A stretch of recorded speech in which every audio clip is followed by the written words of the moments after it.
San Diego, it's time to fire it up. From the beaches to the ballparks, from the Gaslamp to North County, no one knows America's finest city like he does. You can't just punt on a Manny Machado prime use. He's a fourth-generation San Diegan, born and raised in the heart of this community.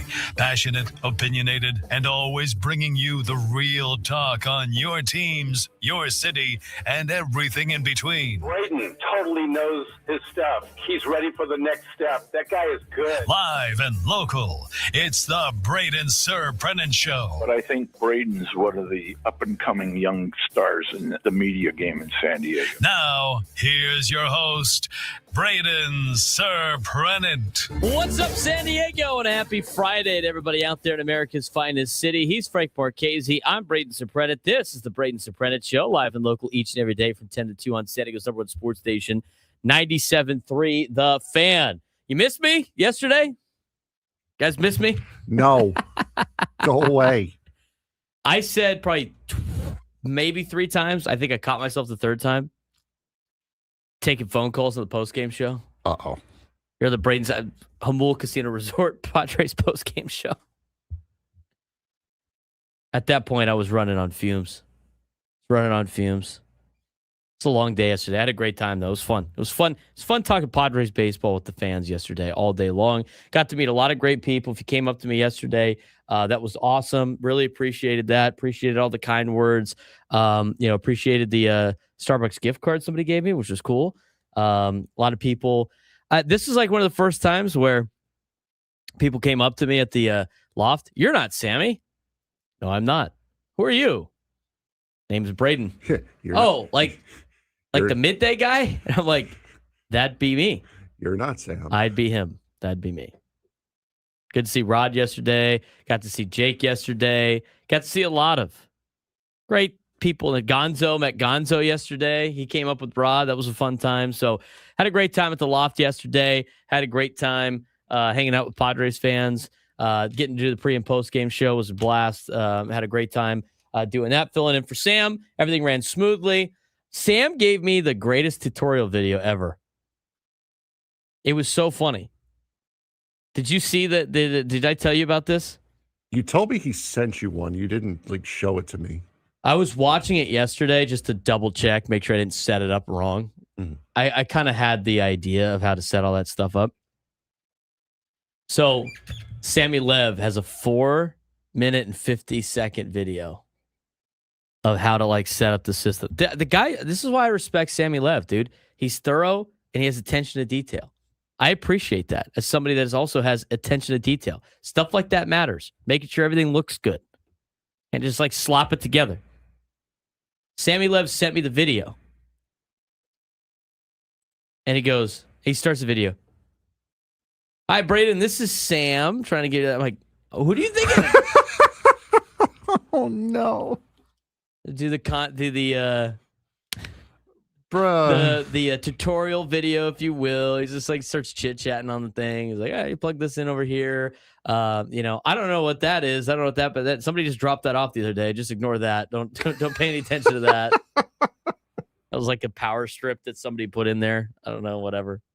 It was pretty funny though. I thought the video, I was trying so hard not to laugh my ass off while setting up the equipment, with all the Padres employees up there in the loft trying to get everything done. So that was me yesterday setting up for the pre and post game show. But overall with the game was moving yesterday. There was a couple of times where Chris Ello said it, and that was probably right around the time it started to slow down. He jinxed it because it was the 6th inning and it was an hour into the game. But there was not a lot of offense yesterday for either team. I thought Michael King pitched well yesterday. Michael King was great. He went 6 innings, 1 earned run, gave up the 1 hit. It was a home run, unfortunately. 86 pitches. I was a little surprised they decided not to have Michael King come in and pitch the 7th inning. But I'm also in the same boat of, I don't necessarily know you needed to. I can see it both ways. It's May. He's been throwing a lot too. His previous 2 outings, I think, have been over 100 pitches both. So I understand them wanting to shut him down a little bit earlier. I think they were just at that point, the game was tied and it's time to flip it over to the bullpen, which your bullpen is better than the Cardinals bullpen, although it wasn't last night. And that's not even to say like Bradley Rodriguez pitched poorly because he gave up the leadoff double and he almost got out of the inning twice. So for Michael King, I thought he pitched well, 6 innings, 1 earned run. It was 1 hit that he gave up. I mean, the Cardinals didn't have much of an offense yesterday either. And then you get to the 7th inning where the Padres ended up giving up that run. And, yesterday in the postgame show, I had like so many people going, why is Nick Castellanos out there? Why is he playing? Why is he out there? That should have been Fernando. It's like they're trying to get as many bats in the lineup as possible. Nick Castellanos has hit .455 in his last 3 games, trying to get him going a little bit. You got to put him in the field somewhere. Ty France has been hitting the ball well this season. Miguel Andujar you can't take out of the lineup after what he has been able to do, and he got another hit yesterday. So you got to play some of these guys. They decided to go with Castellanos yesterday. People were like, oh, Song's played 2 games. So to sit here and be like, it's a foregone conclusion that Sungmoon Song's going to be a better option than Nick Castellanos still remains to be seen. I think you got to play the hot hand. I'm okay, Frank, with Castellanos starting yesterday. And with him starting yesterday, he has to play somewhere. And out of the 3 that you got, you ain't putting Ty France out in the outfield. They haven't talked about putting Miguel Andujar out in the outfield. So who plays in the outfield? Andujar has played in the outfield a little bit. I wouldn't mind seeing a swap if that's going to be the case. If you're going to have Fernando give somebody a day off in the infield, I wouldn't mind seeing Laureano play right and Castellanos play left. I think that might help the Padres out defensively a little bit. But yeah, Castellanos is going to have to play in the outfield, especially if Miguel Andujar isn't going to. Because he hasn't played in the outfield for the Padres yet, correct? In a regular season game? Andujar has had a start in left field. He had 1 start in left field? Yeah. But based on whether they're playing Andujar, it doesn't sound like they really want him out in the outfield. Just like they don't want Ty France at second base, which they even said they don't want him out there at second base. I'm trying to find like where the starts are at. Overall this season, he has played first and third. Andujar has not played the outfield yet in a regular season game for the Padres. I thought I could have swore he had It could have been in spring training. But he has had 1 game at first, and he has had 2 games at third. And that's all that's popping up. Oh, that might have been. Okay. I think it was a spring training game. So that's all you need to know about what the Padres think about Andujar playing in the outfield. So you have to put somebody out there. And to be honest, like that was still going to be a tough play yesterday for Castellanos. But it didn't give up an extra run. Him missing the ball. It gave up the 1 run that was going to be a run anyway, because it was going to be a base hit. You needed somebody with a lot of speed out there, which, Fernando, sure enough, I'm sure he probably would have caught it. Bryce Johnson probably could have had a good chance at catching that ball. Jackson Merrill, obviously, but he's your starting center fielder. So when you're looking at building a lineup via bats, which, by the way, most of our fans had agreed with us on that earlier in the season, you have to give something up. And I wouldn't say it's a routine play for Castellanos. It's just a play that he can't get to. Yeah. He's in the lineup to hit. Range. They didn't want to take him out for a defensive replacement because they needed the swing. He had been hitting the ball well the last couple of games. You play the hot hand, and they wanted his bat in the lineup. Because here's the other thing, too. Here's what happened. Let's say they put a defensive replacement in Bryce Johnson. Nick Castellanos still had 1 more at bat after that inning. Let's say Bryce Johnson gets put in to the game because you can play the what. If you want to play the what if game, we'll play the what if game. Bryce Johnson comes in as a defensive replacement. He catches that ball. Then he comes up with maybe runners on later in the game and he strikes out. Maybe you could have had Castellanos there. It's splitting hairs for a game that you only scored 1 run and you need to be better on offense. And yesterday was one of those games. You're going to lose games like that. The Padres will lose 3 to 4, maybe 5 more times like that.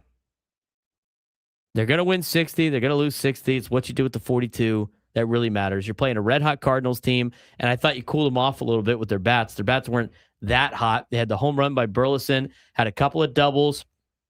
And other than that, they really didn't do much on offense. Padres had every inning but two. The first inning when they had a 2-out rally lead to a run. And then one other inning, which was, I forget later, that was 4 batters came to the dish. It was a 1-2-3 inning. 7 out of the 9 innings yesterday for the Padres offensively. You're not winning a lot of games doing that, Frank. You're definitely not winning a lot of games doing that. No. People were complaining about Xander Bogaerts getting picked off at first. I agree with Craig Stammen. Those things happen. It was with 2 outs. It's not like it was the beginning of what could have been a big inning. It was at the end of the big inning. And a lot of things. Here's the other thing too with Xander Bogaerts getting picked off in the first inning. There was a lot of stuff going their way with 2 outs right there. You work a walk.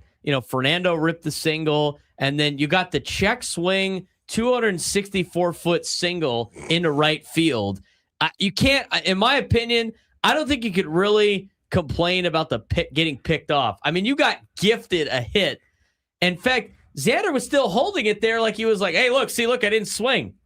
Meanwhile, the ball's flying over to right field. That might be a home run if he puts his full effort behind that swing with how far that ball went on the check swing. I know we didn't have Don and Mud yesterday. Mark needed to change his swing angle of what would be a double if he hits it. Hits it, it's a double. Hits it, it's a single. That ball would have been gone. You know what's funny? 264 feet. That ball's gone in a Little League field. Yeah. Could you imagine? It's a major league check swing you check a swing and it's a home run by 60 feet, 55 feet maybe, whatever they moved it back to now. That guy's playing in Williamsport. It's over the fence. I couldn't even do that if I tried. With a high velocity they were throwing. But overall, I think the biggest problem yesterday was, couldn't get anything going on offense. Sometimes you could tip your cap. I thought the Cardinals pitched well yesterday. How about Riley O'Brien? He's got a 100-mile-an-hour sink piece. That was nasty. Splinker. Yeah. That's a foul for using that term. What? No, that's what it's called. He draws the foul. Correct. Calling something a splinker is dumb. It's dumb. According to all of my traditional baseball friends that have played college baseball, they said you better not say spinkler on the air. That's not a real pitch. The traditionalist baseball fans, Frank. That's a foul on you. Thinking splitter. So dumb. That's like they have now accustomed to the sweeper, which they were all against too. That's not it's just a slider. There's no what is the sweeper? Old men yell at clouds, dude, in that group chat, I tell you sometimes. Old men yell at clouds. I'm gonna be an old man that yells at clouds later on in the show when I talk about the college football playoff potentially going to 24 teams. I'm in favor of it. I don't know. All of a sudden, the media that all covers the SEC doesn't want that anymore.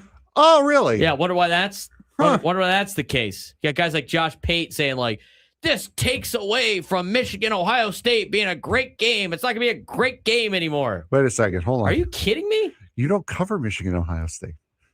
Josh Pate covers everybody. That's a Fox game, buddy. Josh Pate covers everybody. It's so ridiculous. It takes away meaning from all these important games. No, it takes maybe a little bit away from the games that we had shoved down our throat all the time while we get to enjoy the rest of college football, which maybe you should tune into every once in a while because it now makes those games more important.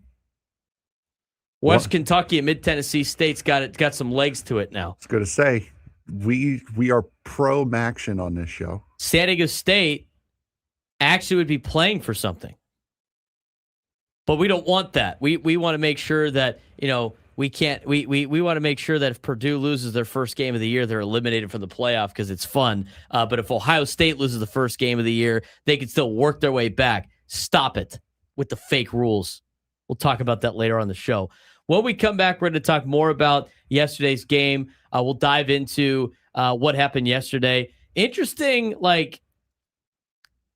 situation yesterday with the Padres. Fernando and Manny Machado working some early batting practice that Kevin Acee laid out in his daily newsletter. I was there. I watched some of it. We'll talk about what they were working on and what the issues had been with Fernando and Manny and some significance to it as laid out in Kevin Acey's newsletter. We got other things that we want to get to today when talking about the Padres. We'll dive into some other Major League Baseball as well. Updated projections for 2026. That's always fun. They just took they waited for like the first month of data. Now we got it. Let's update our predictions. I wonder where the Padres are at. We'll take a look at that. We will also get to San Diego FC talk at 1:15. We'll talk about the rest of the Padres Cardinals series coming up as well. But yesterday, Frank, as we have a couple of minutes, I thought yesterday's game was a total that's baseball game. And it's probably one of the first times that there's not a lot of talking points to break out. They just lost yesterday. Yeah, that was one of the games of all time yesterday. It's one of, as you said, it's just one of the 60 that you're going to lose. And had you won it, it was going to be one of the 60 that you would have won. Game is going to get lost immediately in the memory bank. So I don't know how much you could take away either way from last night's game. It was kind of just a game that happened last night. I think so too. I think, some people were like freaking out yesterday in the post-game show. Oh, really? Yeah, it wasn't as bad.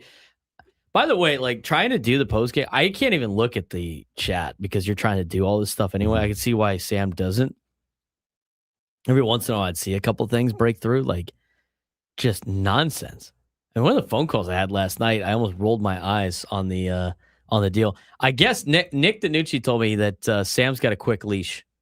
Yeah, he's got a quick hook on. He's just no, we're not. You have to. Oh yeah, it's just like some of the crash outs yesterday. Just like, bro, it's one game. It's one game. How many times do we have to tell you? It's one out of 162. Yeah, it's not 1 out of 17. Correct. This is not the NFL. It's not college football. It's Major League Baseball. All right. What happened yesterday with Fernando, Manny, and Steven Souza Jr.?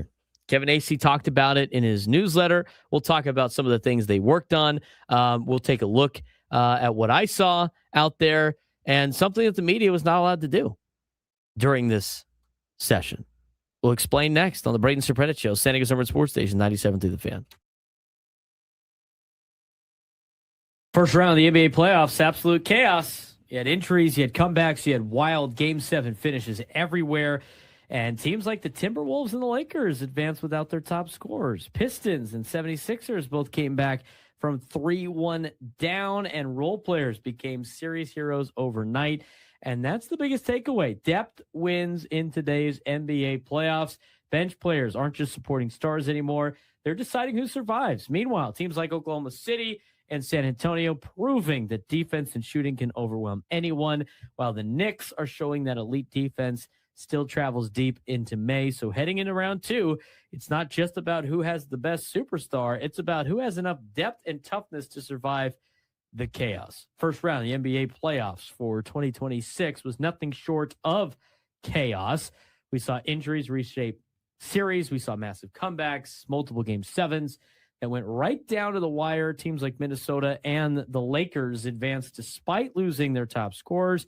Meanwhile, Pistons and Sixers both clawed back from 3-1 deficits, showing just how unpredictable this postseason has been. And even teams like Toronto managed to extend their season with a buzzer-beating drama before eventually falling. Now there's barely any time to breathe. Second round is already underway. Big story, depth wins in the playoffs. If there's one clear takeaway from the first round, Frank, depth matters more than ever. Yeah, in past eras, playoff basketball tightened rotations and leaned heavily on stars. But this year, injuries have flipped that idea completely upside down. Minnesota has gotten huge production from its bench, losing Anthony Edwards and Dante DiVincenzo. The Lakers survived Houston thanks to unexpected scoring bursts from role players. Even San Antonio leaned on rookie contributors when Victor Wembanyama missed time. These aren't just, that's a nice story. They are series-defining performances, and that trend is likely to continue as the playoffs get more physical and more demanding. You know what else could really, get a team ready to go in a playoff situation like this? What? Not sitting your star players every other day for load management. Maybe that might get them amped up and ready to go and more in shape for the playoffs. Let's talk about the Western Conference out west. Two teams stand out for very different reasons. Spurs are shooting the ball at an elite level, nearly 42% from three in the first round.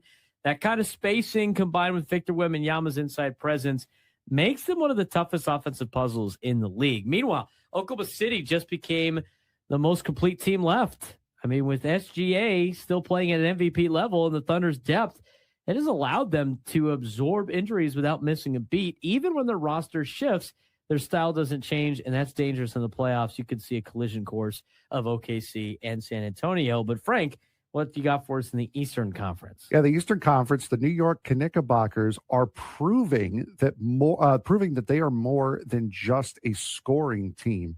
Jalen Brunson and Karl Anthony Towns get most of the attention, but New York's defense has been elite. They've shut down Atlanta's top scorers and consistently held them under 100 points late in the series. That defensive identity is what makes them dangerous moving forward, especially against elite offenses like Philadelphia's Joel Embiid and Tyrese Maxey's combo. The question is now, will that defense hold up as the competition gets stronger? And you had a big showing in the final game of that Knicks Hawks series, a 50-point gap, and that was even at halftime. They had that gap as well. So big scoring outbursts from the Knicks, and that defense really locking opponents down. Back to the Western Conference, Nuggets problem and league-wide trend. Then there's Denver and a growing concern. Nuggets have one of the best offensive cores in the league with Nikola Jokic and Jamal Murray, but their scoring efficiency has dropped in multiple recent playoff runs, and that's becoming a pattern, not a fluke. And across the league, we're seeing something unusual. Scoring is down significantly in the playoffs despite record-breaking offense in the regular season. Tells us one thing: defense is still very much alive in today's NBA. Or in the playoffs, they finally start trying to stop people. And so, like, you don't score as much, or the regular season, it's just like a scoring spree and nobody ever plays. I think that's the one. I think that's the one, that's too. It. This is why the NBA gets made fun of all the time for stuff like that. So as we head into the second round, the question becomes simple: who can survive the second round? Because this postseason is no longer just about star power. We got depth, defense, adaptability. The team still standing: OKC, San Antonio, New York, Minnesota, Cleveland aren't just talented, but they're built to withstand the chaos. And after everything we saw in round one thing is clear: this is not a normal playoff run. This thing is wide open.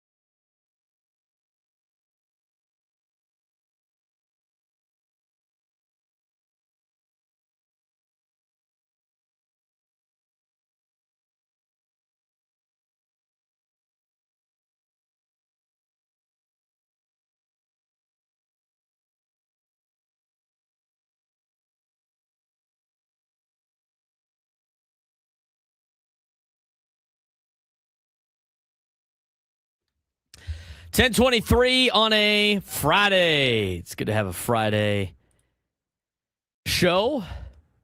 It's good to be on a Friday. It's good to have Fridays. We like being on Friday. Friday, good. Friday, good. Good Friday. Not Good Friday. Today's not Good Friday. No, it's not. Today is a good Friday. Yeah, it's not the Good Friday. We're not gimmick infringing over here. Gimmick infringing on the Catholic Church and one of their holidays. Broadcasting live from the Bill House Studios, we know how. He's Frank Marchese. I'm Braden Surprenant. It's the Braden Surprenant Show, live and local each and every day from 10 to 2 on San Diego's number one sports station, 97.3 The Fan. We are going to talk a little bit about yesterday's game, what happened before yesterday's game, what happened during yesterday's game. Obviously, the biggest problem of yesterday was the offense. Oh, really? The overarching tone around Padres baseball right now is this obviously reason for optimism as well as impatience for this Padres offense. It continues to underperform in a massive way. Yet internally, there is still strong belief that this lineup eventually becomes dangerous once the stars sync up at the same time. The problem is nobody knows when that actually happens. Nobody knows that around any team in Major League Baseball when that actually happens. Padres lost 2-1 to the Cardinals in another game where elite pitching was wasted by an offense that produced almost nothing. Lineup has been incredibly inconsistent despite featuring star-level talent throughout the order. The disconnect is becoming impossible to ignore for the Padres. Fernando Tatis Jr. has no home runs yet, despite elite hard contract metrics. He roped that ball yesterday again, Frank. Had some serious topspin on it, too. I mean, he was on top of that thing. Manny Machado is missing hittable fastballs he historically crushes. Lineup producing weak contact and ground balls in key spots. And the Padres pitching continues carrying the club almost nightly. The organization still believes this is temporary. The outside world is beginning to wonder if it's a structural problem. We talked about Michael King a little bit. We'll talk more about him later on in the show. Let's talk about Fernando Tatis Jr.'s swing overhaul. He did it out in the public yesterday. Kevin Acee talked about it in the newsletter.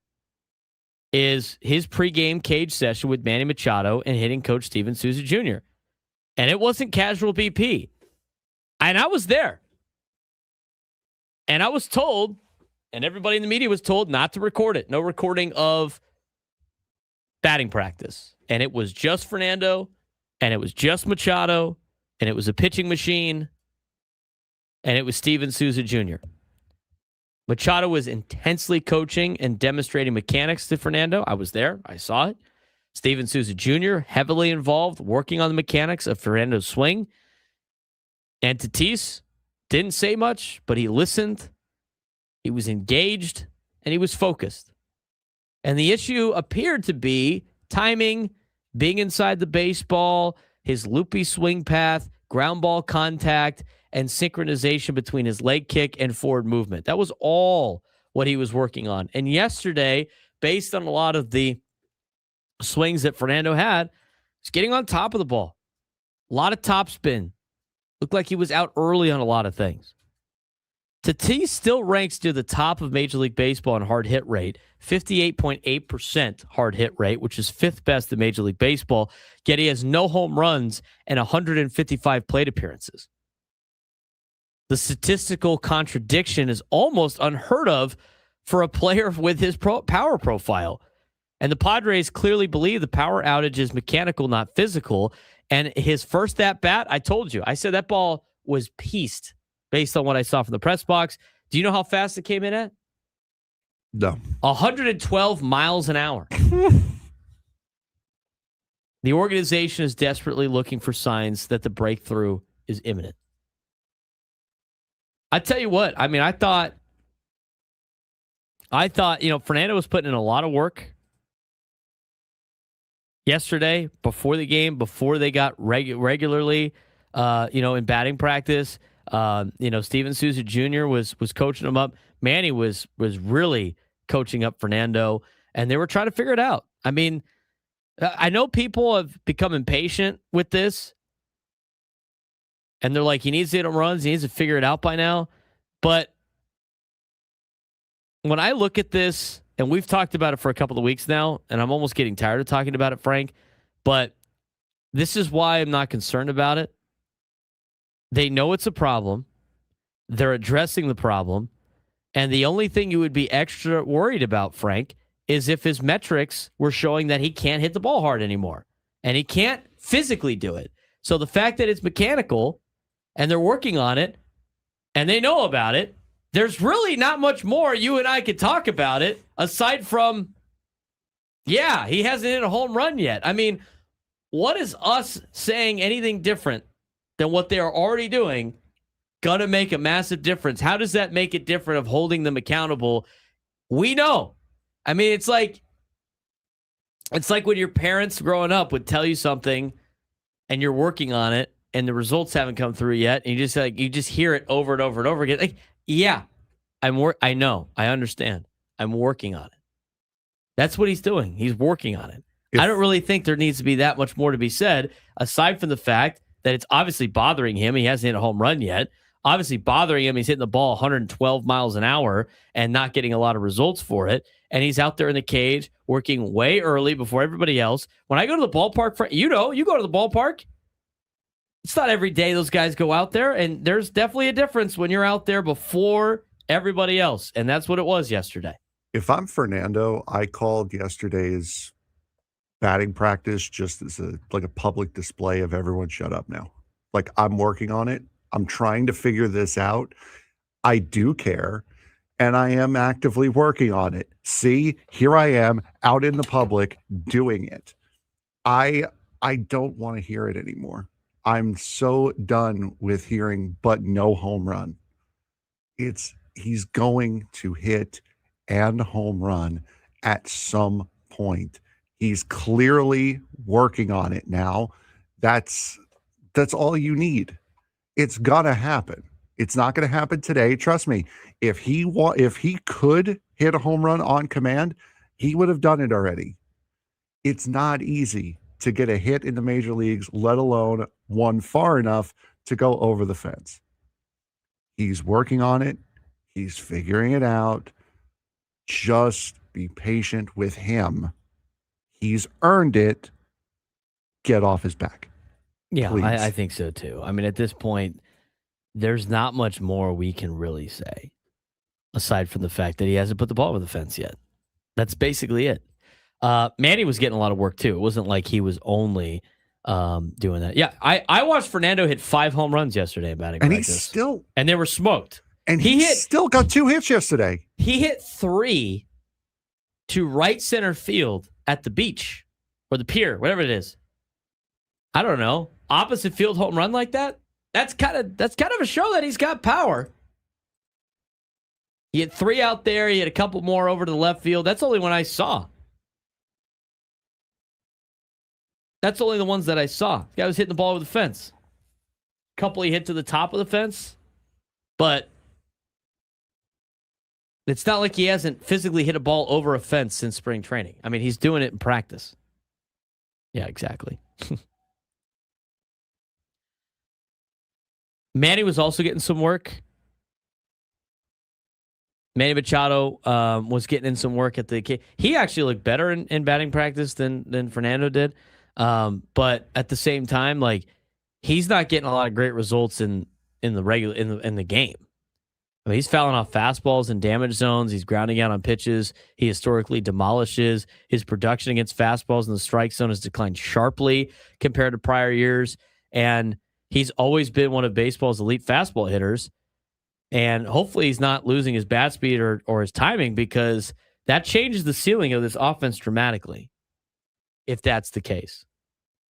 You know, we go from one swing breakdown to the next with this team, with players, and now all of a sudden it's like, all right, maybe we got to start looking at Manny's swing, what the underlying conditions are, to see if there is reason to be a little bit afraid or not. That's the only reason why we do this. When we look at these analytics, it's to give you a little bit of peace of mind that, like, things are going in the right direction or things are not going in the right direction. Just looking at it right now, a very broad look of it. Average exit velo is 90.2, 65th percentile. Barrel percentage 33rd percentile. Hard hit 68. Launch angle sweet spot 15. Bat speed 72. 73.9 miles an hour on the average bat speed. Squared up 24th percentile. So that's just a very preliminary look at where his averages are. Right. It's okay. It's not like nothing really jumps off the page too much, but he does this a lot in the first couple of months. I got to see how he does when it starts heating up a little bit.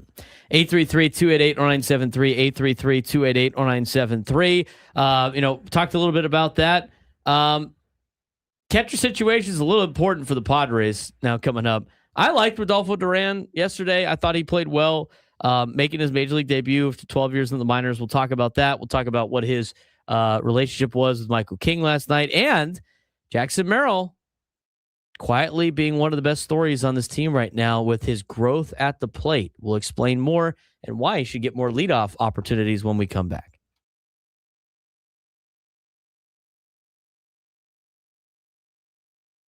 Motorsports in 2026 proving one thing: speed isn't enough anymore. Execution wins races at Texas. Denny Hamlin led the charge for Toyota, but Chase Elliott beat him in a 4-lap sprint to the finish, winning by just 0.4 seconds after a late caution reset the field. Ryan Preece and Ty Gibbs brought the tension mid-pack, with contact sending Gibbs into the wall and out of the race in another aggressive Cup Series moment. In Xfinity, Kyle Larson held off Justin Algier in a JR Motorsports 1-2 finish, while in trucks, Carson Hocevar outdueled Kyle Busch in overtime for another statement win. And in F1, it was Kimi Antonelli surviving chaos in Miami to win his third straight race, holding off Lando Norris in a race full of lead changes and safety cars. With another wild weekend of racing complete in NASCAR, they're making a very strong case to get your tickets for Father's Day weekend in San Diego. This week's Motorsports reinforced a familiar 2026 theme across the board: Toyota dominance on intermediates, late race chaos in NASCAR, and execution under pressure becoming the deciding factor more than raw speed, Frank. Yeah, we'll start in NASCAR with the Cup Series at Texas Motor Speedway, where Chase Elliott once again proved that timing beats dominance when the race is on the line. From the start, it looked like Toyota was about to take full control. Denny Hamlin wasted no time moving forward from his fourth-place starting spot to take the lead, within just 20 laps from Carson Hocevar, who sat on the pole. That early speed set the tone for much of the day, and it looked like Joe Gibbs Racing was going to be the team to beat. At one point, it was nearly a Toyota lockout at the front, with Denny Hamlin, Chase Elliott, and Christopher Bell running 1, 2, and 3, with Ty Gibbs also inside the top 10. Hamlin himself admitted they believe they had the best car early in the race, but Texas did what Texas does. It tightened up late, and it punished even the smallest mistakes. Bell's race unraveled after contact with Todd Gilliland, while Hamlin avoided the chaos but had to fight through consistent restarts and track position swings. By the final stage, Elliott and Tyler Reddick had separated themselves slightly from the Toyota pack, and then came the turning point with a caution coming with 11 laps to go. Yeah, Hamlin made a strategic call to stay out and guarantee track position on the front row, choosing track position over fresh tires. Elliott, however, executed the restart perfectly. In a 4-lap sprint, he cleared Hamlin and never looked back, winning by just 0.4 of a second. It marked Elliott's second win of the season and continued a strange but consistent pattern between him and Hamlin. When Elliott wins, Hamlin is right there in second place. When Hamlin wins, Elliott, usually the runner-up. It's becoming one of the most consistent rivalries in the Cup Series right now, even if the results are not splitting evenly. Bigger takeaway, though, even with dominant speed, Toyota couldn't convert at the end, and that raises a bigger question about whether raw pace still matters as much as execution in late race restarts. Behind them, Tyler Reddick quietly finished fourth, continuing a strong and consistent stretch that is starting to separate him in the points battle. But the most heated moment of the weekend didn't come at the front. It came mid-pack. Ryan Preece, Ty Gibbs involved in a heated incident that ended with Gibbs crashing out after contact sent him into the wall. Preece made it clear after the race that his frustration stemmed from earlier aggressive moves by Gibbs, saying respect on track has to go both ways. The result was another DNF. Did not finish for Gibbs on a non-drafting track, continuing a frustrating stretch after multiple recent incidents. It also added another layer to what's becoming a more aggressive, less forgiving Cup Series garage in 2026. But on to the Xfinity Series. The O'Reilly Auto Parts Series, I forgot to switch that. The O'Reilly Auto Parts Series, Kyle Larson once again showed why he's one of the most versatile drivers in motorsports, holding off Justin Allgaier in a Junior Motorsports 1-2 finish. Allgaier had to run late, but Larson controlled clean air and track position in the final laps to secure the win by just under 0.3 of a second. It was another example of how difficult passing has become in clean and evenly matched equipment even when the pace is there. In the Truck Series, Carson Hocevar continued his breakout momentum with a statement overtime win over Kyle Busch. Busch, who has historically dominated at Texas in the trucks, looked strong late, but could not hold off Hocevar's restart execution. Once Hocevar cleared the field, he never looked back, winning by nearly a second in overtime. It was another reminder in 2026, Truck Series racing, restarts are everything, and Hocevar is quickly becoming one of the more dangerous drivers in those moments. Formula One, Miami delivered one of the most chaotic but controlled races of the season as Kimi Antonelli secured his third straight win. The race featured multiple lead changes, first lap chaos involving Max Verstappen and Charles Leclerc.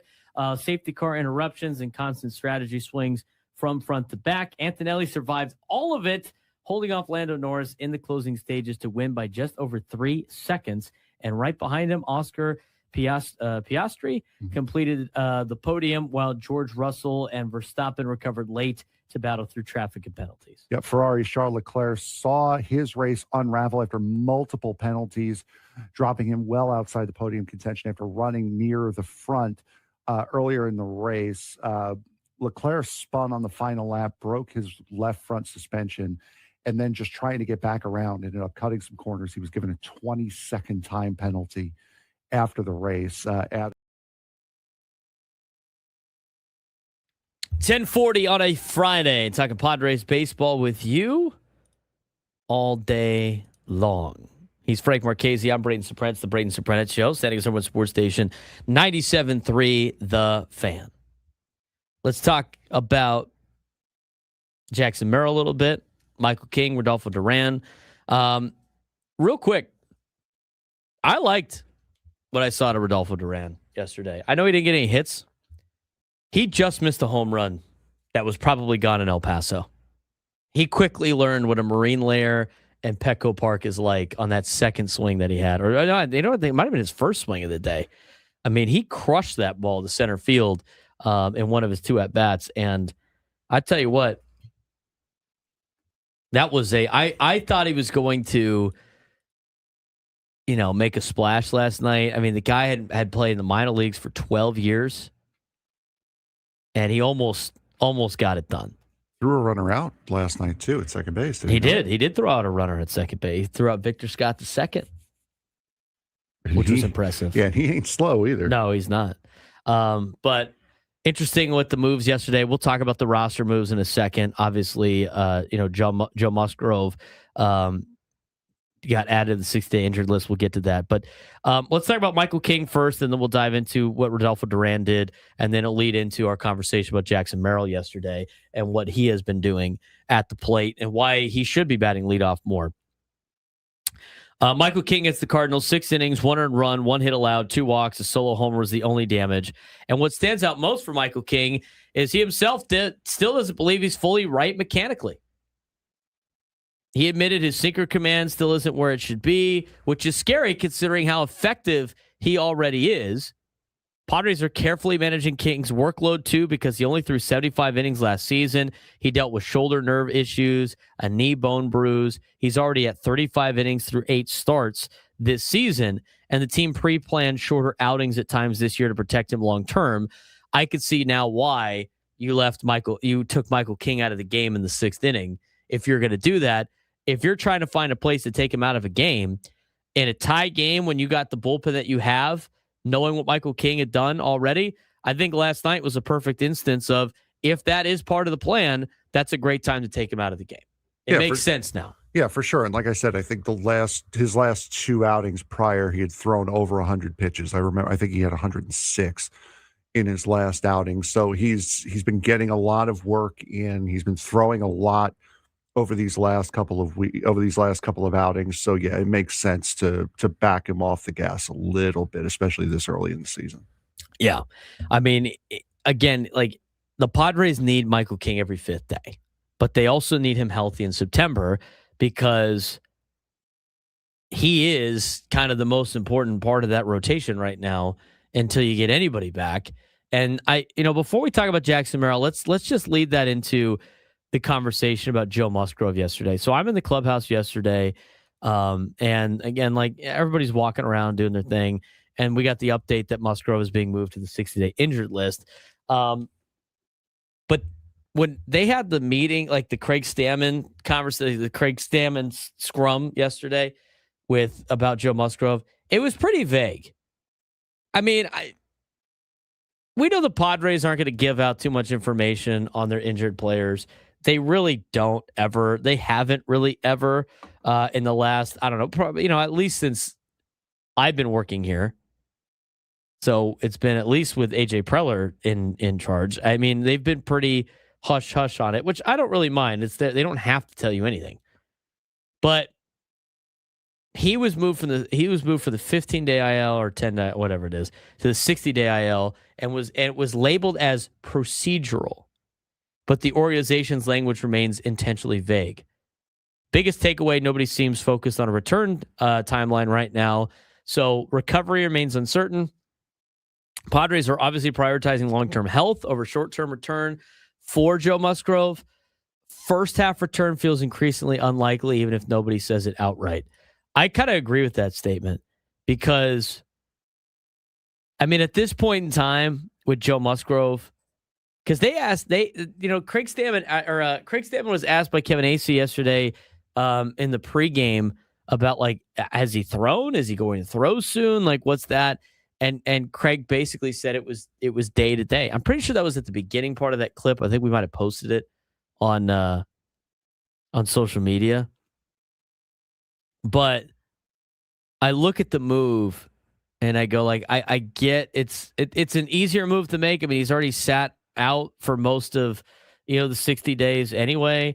It's good. It's retroactive to the beginning of the year, which means it's not like he has to sit an additional 60 days. It frees up a roster spot, which he needed to add Rodolfo Duran to the 40-man roster. That all makes sense procedural wise, but not throwing the ball. What's his timeline like? I mean, we had a caller ask us about that either yesterday or the day before, had no real reports on it. I mean, it just seems kind of vague. And I think it's hard for a lot of fans to be super excited or confident about that when it is so vague. But at the same time, they don't have to tell you anything. They don't. So I'm not saying the Padres need to tell us what's going on, but I could see why some people have some question marks. I feel like the safe approach is what the Padres are doing with Joe Musgrove, and we want him healthy at the end of the year because that's when we're really going to be able to cash in. So if that's the case, this is all part of the process then. And by the way, you still have Lucas Giolito coming back to this rotation. The way Matt Waldron has pitched his last two starts, I think, is very encouraging. The way Walker Buehler has battled, I think, is very encouraging. I think that this rotation without Joe Musgrove and without Nick Pivetta can get you to the trade deadline before you're going to have to add a starting pitcher. That's how I see it. That's why when it comes to Joe Musgrove, I'm not overly concerned, because if he can give you something at the end of the year, I chalk that up as a win for this season, because even in spring training, we're talking with Joe, he didn't mind like missing some starts if he was going to go through the whole year. He wanted to be fresh by the end of the year. It's tough your first full year back from Tommy John surgery. So if that's the case, this rotation, I think, has enough to get you to the trade deadline, and that is when you're going to have to reevaluate of, are we going to get Joe back? Are we going to get Pivetta back? Even if you get one or both of them back, I still think you need to add a starting pitcher at the deadline. I agree, and just to put a bow on the Michael King conversation, he threw 105 against Anaheim, 106 against Arizona in Mexico City, 92 his last start, and then 86 last night. So he's been working a lot. As far as Musgrove is concerned, I think that was important to note that moving somebody to the 60-day IL out of the pitcher 15 or the player 10 opens up that 40-man roster spot, which they needed for Rodolfo Duran. That didn't, Camposano going on the IL didn't do that. But I think that caller was yesterday about Musgrove's timeline. And I said, I would feel better if we had like some rough timeline. I think we do now. It's not going to be in the first half of the season. It's going to be most likely August, I would have to assume, is when he's coming back. And I think the Padres are treating this exactly the way they should, treating it with kid gloves. He's a very big part of this starting rotation. You also don't know what you're going to get if and when Nick Pivetta returns this season. So I do not fault the Padres at all for taking the extra precautionary step to make sure Musgrove is right and ready, because I believe Sandy Alcantara had Tommy John surgery, and he was far off of what he normally is last season, and he's starting to get back to that now. So it does take a little while to fully recover from Tommy John surgery. So them giving him every opportunity to get right, I think, is the best way for the Padres and for Joe. I think so too. I think that's where you got to be with this. And, I don't think you should look at it like a super negative that he's on the 60-day injured list. I don't think that means he's cooked. I don't think that means he's toast. I don't think it means, the Padres aren't going to get him back. I think a lot of it is procedural, and I think a lot of it is we got to do whatever it takes to get him to feel as close to ready by the end of the season. If this does that, then it works out. I think the big question you have to ask yourself is, are they moving him to the 60-day IL if they didn't absolutely have to add someone to the 40-man roster? And I think they were content with him being on the 15 where he was, but needed to move him in order to get Rodolfo Duran up for Campusano, who's got a broken toe. So if they weren't confident in if they weren't confident that he wasn't going to be able to pitch and that he wasn't successfully working his way towards pitching again, they would have moved him off the 60-day. They would have moved him to the 60-day IL earlier, I think. So the fact that they only did it now and only because they absolutely had to is a good sign for his recovery, and that they're just taking care of him with kid gloves. I think so too, because I thought at the beginning of the season when he was going to start on the injured list, I thought for sure he'd start on the 60-day IL. Because at that point it was, all right, well, he had this, and this happen, right? And in order for him to get up to strength, to get, he's got to build back up again and then get the rehab. Like that was going to take 60 days. Mm-hmm. So I was surprised that they didn't do that to add somebody already to the 40-man roster. The fact that I don't think they were doing it to like appease the fans and make it look like nothing's going on, like the Naked Gun. I think they're literally, this is just, it is what it is. And at that point, it's like, okay, well, Joe's already missed however many days it's been. He's going to be eligible to come off this thing, not much further after that. And it's going to be him over Pivetta because Pivetta hasn't sat as much time, right? So I think it makes sense for the Padres to make that potential move. We'll talk about Rodolfo Duran a little bit. Because the catcher situation has become very important now for the Padres. Freddie Fermin's been a little banged up. Luis Campusano's not on the injured list, which I think that's the worst part because Campusano was finally getting his swing. Mm-hmm. And he's got to miss some time now. Hopefully he can come back and pick up where he left off because he was off to a great start to the year. That's the worst part. I'm happy for Rodolfo Duran because I thought he impressed. I mean, Michael King credited Duran for pitch sequencing, communication, reading his swings, game planning, keeping composure. And I think a lot of the pitchers that threw to Duran last night, talked about, were very complimentary. He threw out Victor Scott II to try and attempt to steal. 11th fastest catcher throw this season, Rodolfo Duran. He also hit that 108-mile-an-hour line drive to center. I mean, even though like in the stat book it will look like he didn't have that great of an outing, it's pretty good. It was a pretty good deal, I think. So I liked Rodolfo Duran yesterday for the Padres. Are you responding to that guy? Yeah. Yeah. Okay, dude. Whatever, bro. Yep, that's what it's just like. There's a difference between being positive and being a homer, and being negative and being realistic. There's differences in there. Anyway, but I do feel bad for Campusano because I thought he was really starting to put together some good swings. Yeah, no, he looked great. He was finally starting to get that rhythm, and that's what we talked about, him finding his offense, and he did. He found it, and it wasn't like you said yesterday with what's his name from the Reds. It wasn't a Chris Paul hits a 3 moment. He's had some properly big moments for the Padres already this young season. So the fact that he's now going down with a broken toe, not great, and that really stings. I think so too. But I think that's encouraging to see. I'm curious to see Rodolfo Duran play again today. Yeah. Maybe today. Maybe they'll have Fermin catch today. But I think you could you're a little nervous when Rodolfo Duran got called. They're like, oh, here he is. Let's see what he's got. I thought it was great.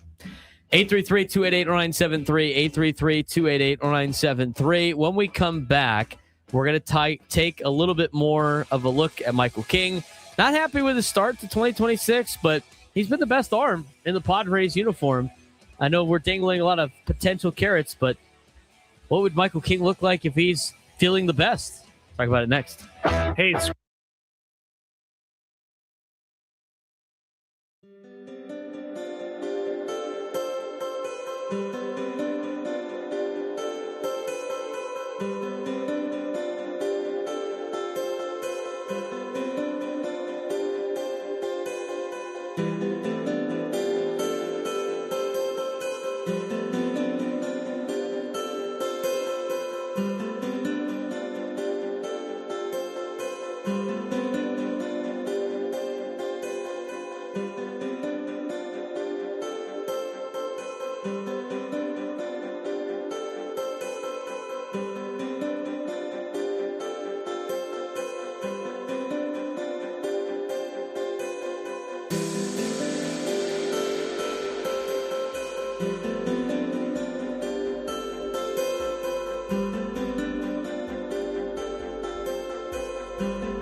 11 o'clock on the Braden Surprenant Show, setting us over on Sports Station 97.3 The Fan. All of our guests join us on the SDCCU Fan Hotline. It's not Big Bank Banking, it's better. He's Frank Marchese. I'm Braden Surprenant. This is the Braden Surprenant Show, live and local each every day from 10 to 2 on setting us over on Sports Station 97.3 The Fan. Be sure to subscribe to our YouTube channel. We really appreciate that. It helps us out a ton, helps us spread the word to everybody out there who might want to watch us on YouTube. YouTube.com/@B_SURP. You can go ahead and subscribe. It's great. It's fun to do. We really appreciate you guys doing that. It helps us out, obviously, and pushes out our content. We have extra content on our YouTube page as well. So again, youtube.com/@B_SURP. Hit subscribe. It's free to do. Doesn't cost you anything. And it will have all of our content ready to go when you jump on YouTube each and every day, or whenever it may be. If you missed anything, you can go onto YouTube as well. We have 1,059 subscribers, trying to add some more. Obviously, we appreciate you guys getting us over 1,000 mark.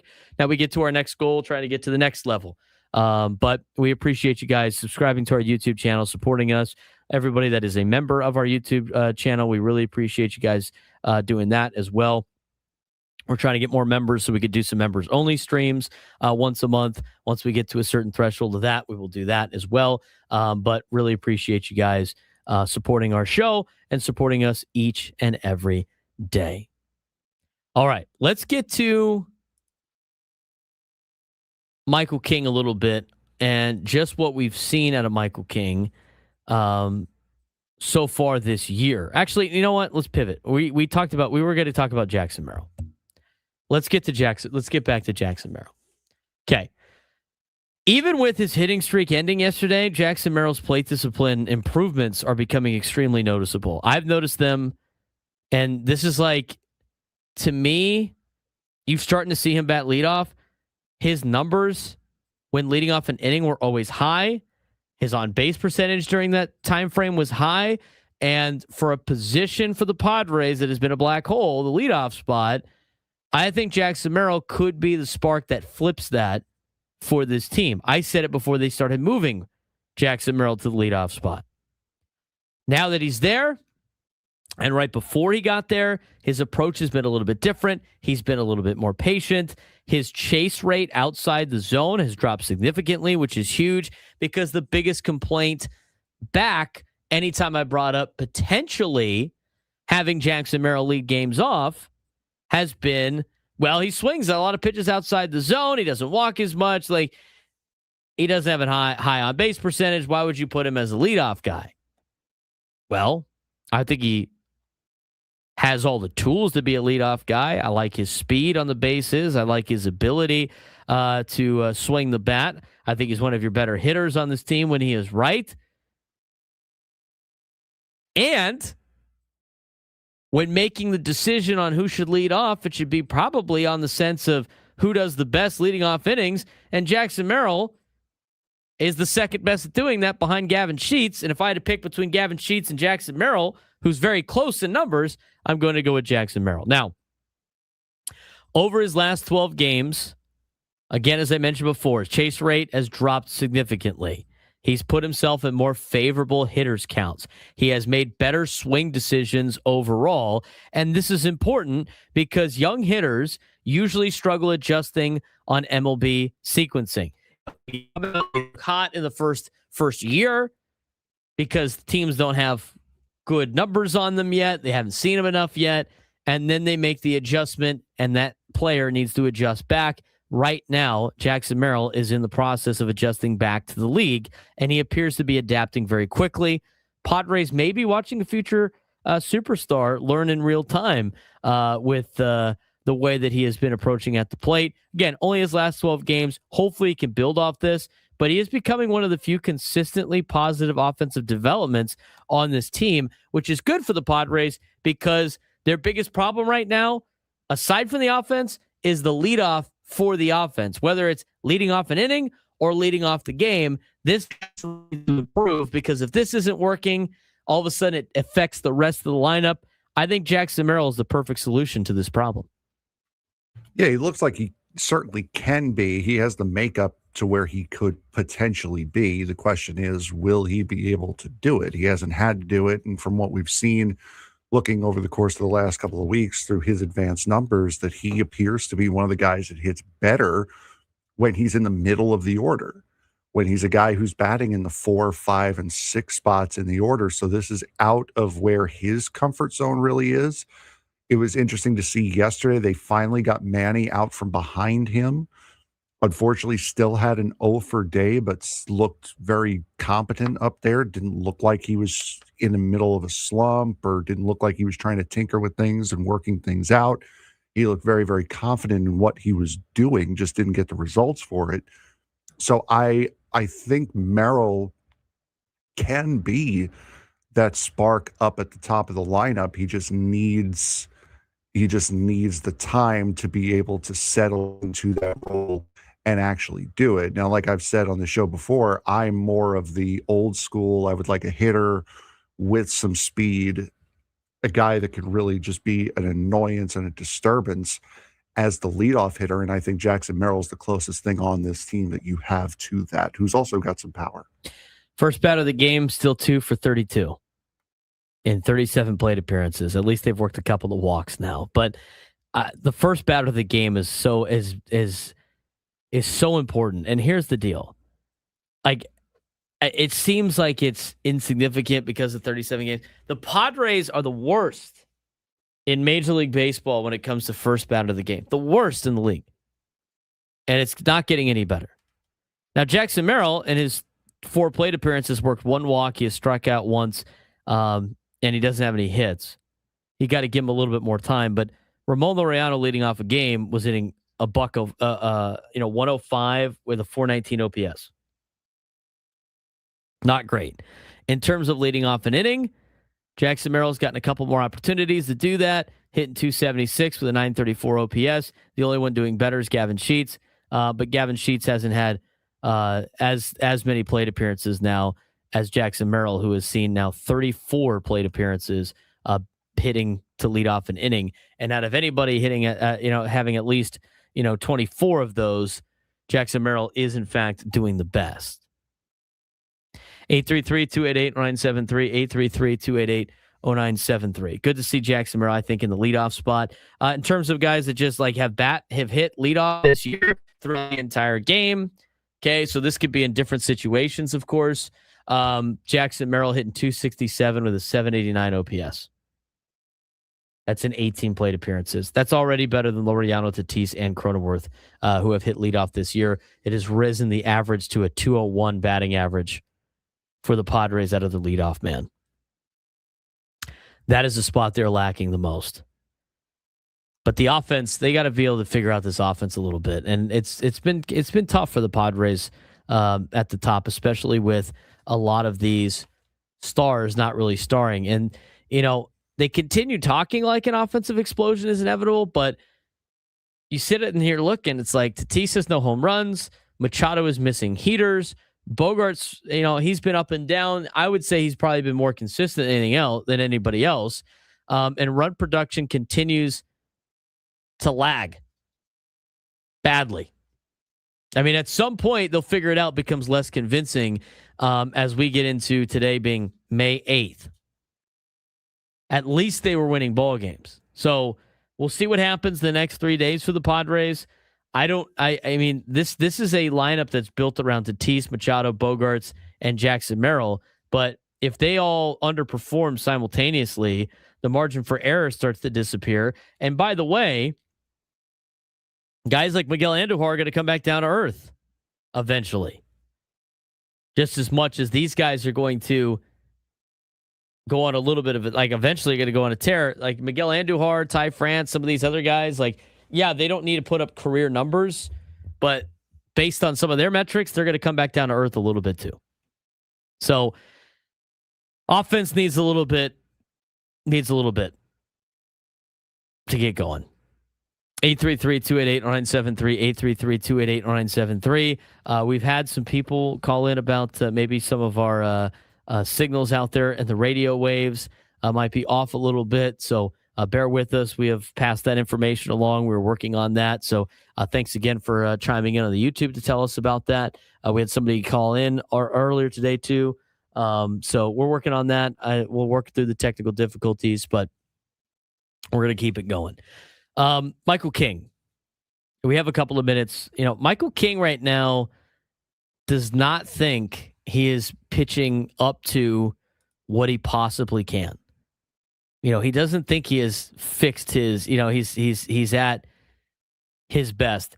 And it's interesting because he's got a 2.95 ERA through 7 starts. And when the Padres have needed him, he's delivered. I mean, he's been great all season long, and he was great last night for the San Diego Padres. But he still thinks he can be a little bit better, which means how much better can he help out this team? I mean, he's 3-2 right now with a 2.76 ERA, 8 starts under his belt. I mean, he's looking like the true ace of this staff, something that the Padres really need with their makeshift rotation that they have on the back end. But how much more do you think Michael King can give us? How much more and how much better can Michael King possibly be? We'll talk about that when we come back on the Braden Surprenant Show. Standing Summer Sports Station 97 through the Fan.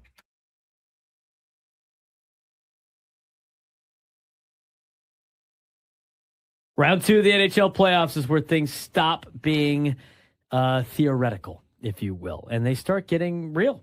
The Buffalo Sabres, Montreal Canadiens, are now in a battle between structure and speed. If Buffalo controls pace, they win. If Montreal turns it into chaos, everything flips. Carolina just exposed Philadelphia in Game 1 with relentless pressure, and the Flyers already admitted they couldn't handle the speed. Out west, Vegas looks like a team hitting its stride again, while Anaheim brings the highest scoring offense left in the playoffs. And Colorado, still built like a powerhouse that can tilt a series in minutes. Round 2 isn't about who looks better on paper. It's about who can survive when their identity gets challenged shift after shift. Because in the NHL playoffs, comfort disappears fast. NHL playoffs are no longer about potential. This is now about reality. First round of the Stanley Cup playoffs has already reshaped expectations, eliminated doubts, and set up matchups where reputations are on the line. And now we've hit the point where one truth becomes clear. Regular season trends don't win series anymore. Execution does. So let's break down round 2 through the lens that actually matters, matchups, adjustments, and who can survive when their identity gets tested. Before we do that, Frank, what was your biggest takeaway from round 1? I saw a lot of very, very good teams playing a lot of very, very good hockey. Carolina, still a perfect 5-0 after their Game 1 win so far this postseason. Buffalo was able to handle Boston very, very nicely. What Montreal did in Game 7 of their series last night, as we record this on Monday, winning that game against Tampa Bay with only 9 shots on net, they are going to be a very, very tough test for the Buffalo Sabres, which is where our first stop is going to be. And let's talk about it, Frank. Buffalo Sabres, Montreal Canadiens, Eastern Conference Series. Buffalo Sabres finally look like a team that believes it belongs here. They just broke through with a strong first-round win driven by balanced scoring and elite goaltending from Alex Lyon, stepping into a true playoff role. But now comes a very difficult challenge as Montreal, Frank, is very fast. Yeah, the Canadiens are fast. They're structured and extremely dangerous in transition. Nick Suzuki and Lane Hudson have been driving play at an elite level. And this series is going to come down to one question. Can Buffalo puck move defense survive? Can Buffalo's puck moving defense, there are the words, survive Montreal's speed game? Because if it turns into a track meet, Montreal has the edge. But if Buffalo controls the tempo and protects their leads, their depth gives them a real advantage. It's not a comfortable series for either side, and especially talking about Montreal's ability to turn it into a track meet. They've got one of the fastest skaters to ever do it, Marty St. Louis, on their bench, so that he knows how to get it done as far as speed is concerned. Eastern Conference semifinal on the other side, Flyers and Hurricanes. The Carolina Hurricanes just did what they always do. They suffocated a team out of rhythm in game one over the weekend, and that is the problem for the Philadelphia Flyers. Philadelphia already saw what Carolina does, relentless forecheck, puck pressure, and wave after wave of zone time. And in game one, they simply couldn't handle it. The Flyers admitted it themselves. They weren't fast enough, they weren't sharp enough, and didn't win enough battles. So the adjustment becomes simple. Can Philly slow the game down even slightly? And if not, Carolina dictates everything. And when Carolina dictates play, they usually dictate series outcomes too. Your thoughts on the Hurricanes and the Flyers this series? Hurricanes are a better team. Flyers right now are in the position of playing with house money. They were not supposed to be this deep into their rebuild just yet. Coming off a big series win against the Pittsburgh Penguins. They're in over their depth right now. I wouldn't be surprised if they took a game, possibly two, out of this series, but I would very much expect the Carolina Hurricanes to come through and win this series. Let's move over to the Western Conference. The Western Conference semifinals is the Vegas Golden Knights and the Anaheim Ducks. The Golden Knights are starting to look like a team hitting playoff form at the right time. Again, they just went through a tough, structured first-round opponent and learned how to defend rush-heavy teams better as the series progressed against the Utah Mammoth. And now they get a very different challenge in the Anaheim Ducks, a team that leads the playoffs in scoring and thrives in high-event hockey. Anaheim is fast, skilled, dangerous off the rush, and incredibly young. But Vegas has the edge in something Anaheim hasn't proven yet, and that's playoff control in tight games. If the series opens up, Anaheim can absolutely steal games, but if it tightens late, Vegas has the edge in execution, structure, and closing ability. But the Ducks, well coached, and just beat a team that has represented the Western Conference in the Stanley Cup Finals the last 2 years as they outlasted Edmonton in 6 games. This is a Ducks team that's scary, Frank, because they're young and they don't know any better.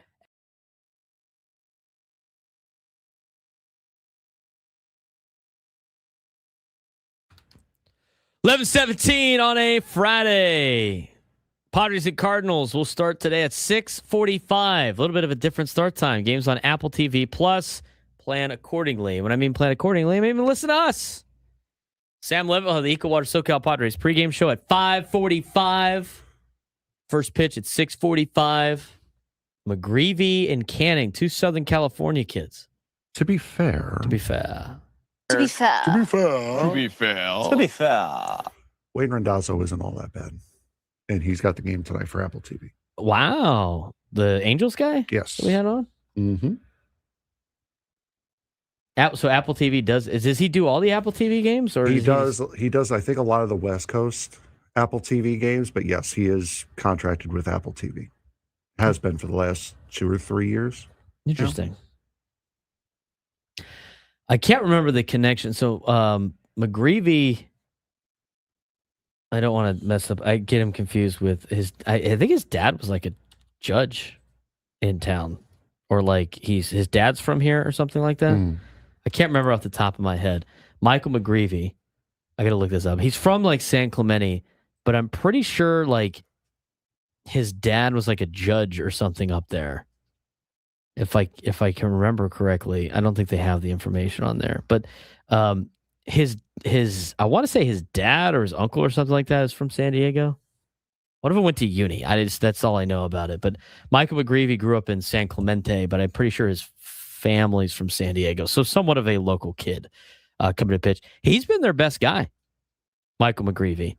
He was actually teammates with Andre Palante in high school before he was teammates with him again with the Cardinals.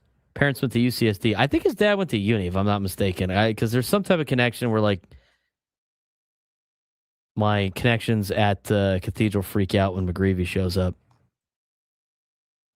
I think his dad might be a judge, or his uncle's a judge, or something like that.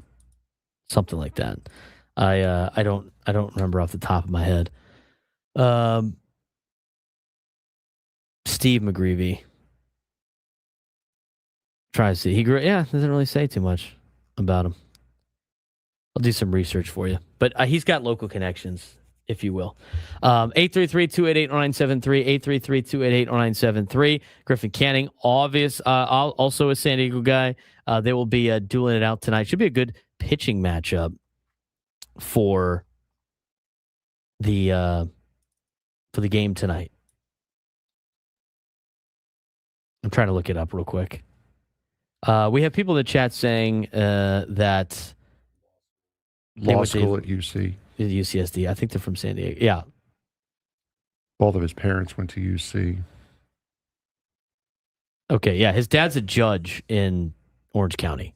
And that's a judge, not a fudge, as we're so used to. Yeah, he is an actual judge. He is a literal judge. Okay. Yeah, he is an actual judge from the Orange County, but I think he's from San Diego. Yeah. Steve and his wife, a former San Diego prosecutor and president adoption attorney, met at University of San Diego Law School. So USD. Actually, University of San Diego. Proud parents to 2 sons. Does his name happen to be Aaron? No. Oh, so it's not Aaron the judge? No, it's not okay. Aaron. No relation on that particular deal. So there you go. That's from the McGreevyforjudge.com page, if you will. Oh, yeah. Yeah, he went to... So his brother went to uni, I guess. That's what the deal is, I guess. I don't know. Maybe it's not. Who knows? There's some San Diego connections with Michael McGreevy. That's where I'm at. Yeah, you know what? He is. Yeah, Steve McGreevy is a Don's class of 1987. So there you go. I knew this because, you know, I don't know why I knew this. Because I do the like voiceovers for like the Don's, Distinguished Don's deal. And I read his bio. That's why I was like, I'm pretty sure he's got some type of local connection. So anyway. 833-288-0973. 833-288-0973. All right, let's get to Michael King. Michael King, would you say Michael King is dominating right now? No. I think it's pretty close solid. to it. He's been got solid. under a He's been 3 quality. ERA. I mean, that's pretty legit stuff. He gave up 1 hit yesterday. It did go over the fence. He gave up 1 hit. I think he's very close to it. I mean, he's been excellent. But he's been like almost dominating without even feeling like dominating. I mean, it's the most fascinating storyline for the pitching staff is Michael King is becoming like, which you already knew, but he's putting together ace level season.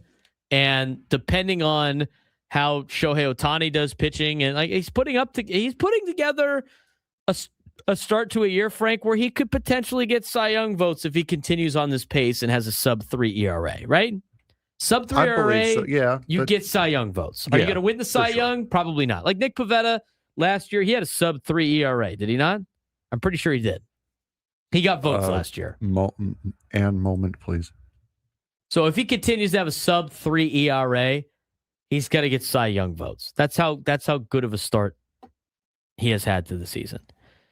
2.75 ERA through 8 starts, reliable innings eater, rotation anchor amid injuries from last year, consistent run prevention. But internally, Michael King thinks he's not been very good. Not average, not inconsistent. He thinks he's been bad. Pivetta had a career year last year, 2.87 ERA, finished 6th in the Cy Young voting. His previous low in ERA was 2023 of 4.04. What'd you say his ERA was again? 2.87. Yeah, sub-3 ERA, you're getting Cy Young votes. What do you come in, like 6th place or something like that in the Cy Young votes? I mean, I know you don't have to listen to me, but yes, 6th place in Cy Young. Correct. You want to ask me what his previous career best ERA was, or are we going to skip over that too? Well, I know he had a career ERA. You don't listen to anything I say. I bring it up. What was that, like 2 days ago? I said, you want to give me the splash hits? I said them on the show already. You're like, you want to pretend like I listened to you? That was yesterday. That was yesterday? Yeah. In my defense, I've had a lot of hours on the air. I cannot wait to sleep.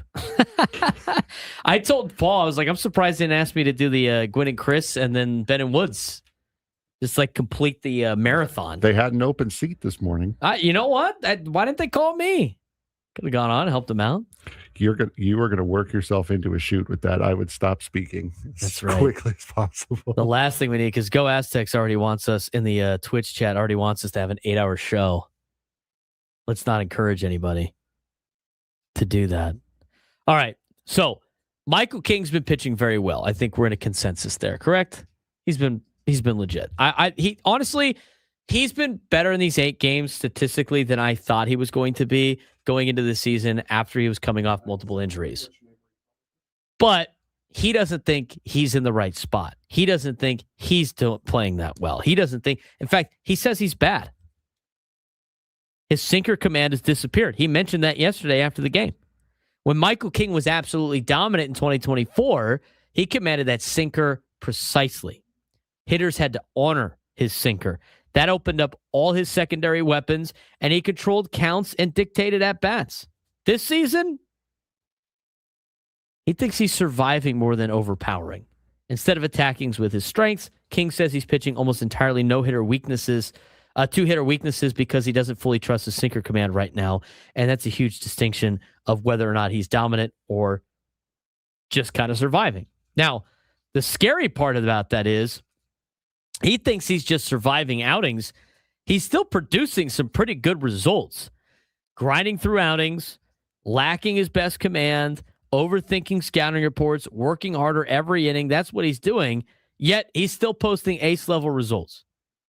That suggests there's another level available if his mechanics click. And the Padres believe the floor is already high. The ceiling may still be elite. That's why Ruben Niebla and the pitching staff remain confident despite King's frustrations. I would be confident too, Frank, if my pitcher's got a 2.75 ERA through 8 starts and he says he sucks. He didn't say that. He says he thinks he's bad. I don't think that's like a overconfidence, cockiness thing either. I think that is strictly he thinks he can pitch better. I mean, there's times where you and I like end shows that end up being really good shows that we think sucked. Mm-hmm. That's just, it happens. It's not like he has this unobtainable goal in front of him. But sometimes when you know, and when you got the feel and you could pitch better, I think that's encouraging for like what Michael King could potentially do the rest of the season. Sounds like they're going to limit some of his starts because he's coming off of a year where he only threw 75 innings after a career innings year the year before that. But if Michael King figures out his sinker, I mean, it's going to be fun to watch him every 5th day because he's going to be electric. Yeah, he's already at, you said 75 innings last year. He's at 45 and 2/3 already this season. So if you look at what he's done, 5 innings, 1 hit, 1 run, not earned, hit batsman, 4 walks, 6 strikeouts against Detroit, 5 and 2/3, 4 runs, 7 hits, 6 innings, 2 runs, 4 hits, 6 innings, 1 run, 4 hits, 5 innings, no runs, 1 hit, 6 innings, 2 runs, 3 hits, 6 innings, 4 runs, 7, and then last night 6 innings, 1 run on 1 hit. So he's had those games like the one against the Angels where he's been dominant, but he's also not getting deep into those games. Only 5 innings through 105 pitches. So he has been struggling at times this year. He's got 20 walks already this season. So I can see why he's saying the command isn't there, especially on the sinker. He's looked fine. He's gotten you through a good amount of outings, but I can see where he demands better of himself, and you can see the starts that he's definitely talking about. High walks, low strikeouts, low inning, high pitch count, for sure. You can see it. Here's an interesting quote from AJ Cassavell's article about Michael King yesterday. From Michael, quote, "I'm mentally exhausted after these games." That says a lot. Yeah, he's being a thinking pitcher for sure. He described needing to constantly adjust, rely heavily on scouting, pitch backward, think through every hitter, compensate for mechanical issues in real time. That's exhausting compared to pitching freely with conviction. Elite pitchers usually operate aggressively when they're right mechanically. King currently sounds like a guy constantly improvising because, the original called play doesn't work. I mean, he's like a quarterback. Let's just try to make something happen with the legs. Don't like the play that was called on the field, yet he keeps escaping the damage. I think it also goes to show the catcher situation for the Padres too. Michael King has thrown a lot to Luis Camposano, and he threw to Rodolfo Duran last night. And he's getting, all of the things that I talked about in terms of like what Michael King said he described needing to do, that's all stuff that you do with catchers. And King has thrown a lot to Luis Camposano. I think that shows just how much of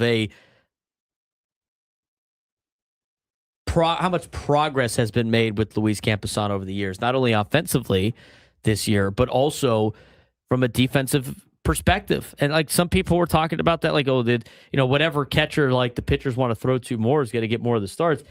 The fact that your best guy is throwing to Camposano this many times, I think that's a good sign that when he comes back, you can have Camposano in the lineup a little bit more too. Yeah, for sure. And if we've seen it over the course of the last couple of years where you have quote unquote personal catchers on this team. And it's interesting. Camposano seems to be that personal catcher for a good amount of these guys. So that is a very, very positive look on it as to how well he's throwing to Camposano. And it is difficult as a catcher in Little League and high school. I can tell you it definitely does make a difference. The guy who's catching a pitcher definitely does make a difference on how the pitcher communicates, how comfortable they feel. If they have confidence in you, they are better for it on the mound. So I can see where that comfort comes from, and it's hard to get that level of comfort with a new catcher like King had yesterday. AJ Cassavell lays out too on top of this the Ruben Niebla importance, and there's a certain detail about that shows that Ruben Niebla might be the most valuable person in this entire organization. We'll talk about it when we come back. Before we get to the sports thread on the Braden Surprenant Show, San Diego Urban Sports Station 97 through the Fan.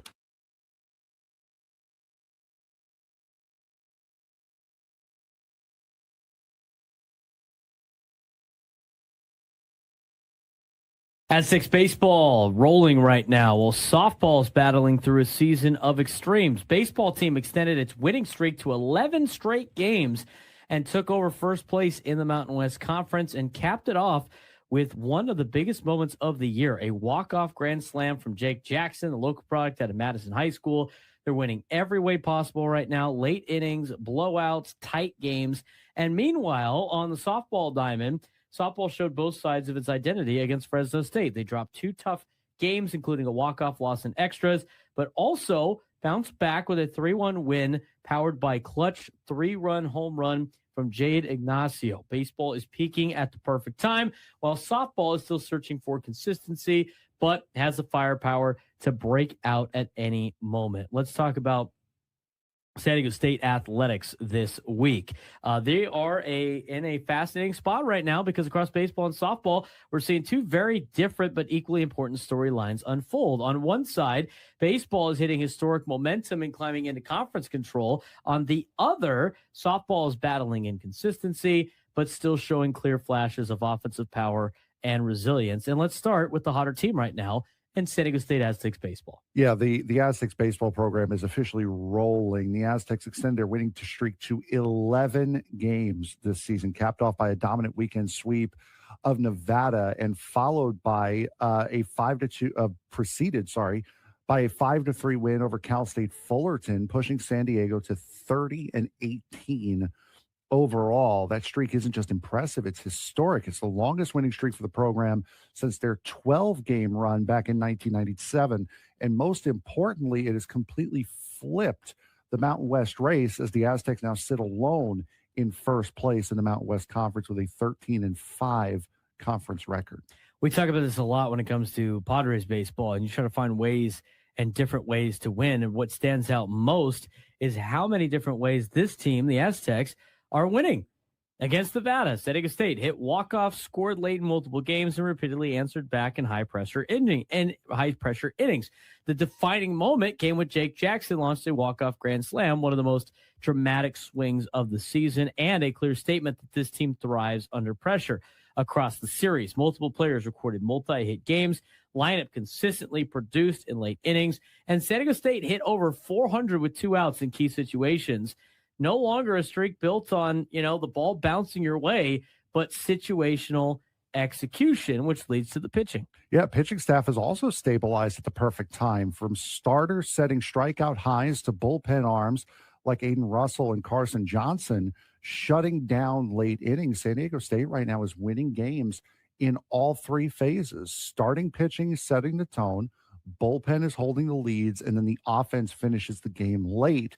That right there is a profile for a first-place team, not just in Division I baseball, but in any form of baseball that you find. Yeah, big picture for the Aztecs baseball team at 30-18. They're now in a position it hasn't controlled in years. First in the Mountain West, 11-game winning streak, 18-5 at home, and winning both blowouts and tight games. The question now isn't whether they're good, it's whether they can sustain this level when pressure shifts fully to conference title implications as we get closer to the end of the season. Let's talk about softball. They're starting to wind down their season, and that's where the story of the week was inconsistency, and we've seen that a lot throughout a lot of the D1 programs here in town, but also clear offensive upgrade against Fresno State. Aztecs experienced both ends of the spectrum on the softball field. Yeah, San Diego State dropped the opener 8-2, falling behind early after Fresno State capitalized on defensive miscues and a big inning that included a home run and multiple RBI hits. Aztecs struggled to recover despite some offensive activity from players like Layla Masario, thank you, and Kyla Pollard. That pattern continued into the finale, where San Diego State fell 4-2 in extra innings after late defensive breakdowns allowed Fresno State to walk it off with a 2-run homer. That game stings not just because of the result, but because San Diego State led late after the Waikiki solo home run that gave them insurance heading into that final frame. In between those losses, definitely with the came a strong response for the softball team. It came in the 5th inning. San Diego State strung together singles. Jay Donacio launched a 3-run homer. Faith Jordan shut down Fresno State late to secure the inning, late to secure the win. That was the complete game. Timely hitting, clutch pitching, and defensive control late. As for softball's big picture, 24-26 overall, obviously not where they want to be on the overall season record. This is still a team searching for consistency, but the identity is clear. They got real power, one of the top home run totals in program history. Offense can explode in innings, and pitching can hold when given support. The challenge is eliminating the early innings where games slip away before the offense can settle in. Right now, Aztecs baseball and softball trending in opposite directions, but important directions. Baseball is peaking at the perfect time, controlling the Mountain West and stacking wins. Softball, very volatile right now, but still dangerous enough to offensively beat strong opponents on any given night. One is building toward a title run. The other is trying to find week-to-week consistency, but both are in the most important stretch of their seasons. And for more on that, we will give you updates over the next. I found out some information yesterday. I was waiting for the Gwen and Chris show to end. Do you know what's going on in a couple of weeks? Did you hear about this? Heard about this? You read about this? No. What is going on? Why didn't you get invited? Are you too good for this too? They said I could not participate. I was too good of an outfielder to do this. Okay. So, was ist das?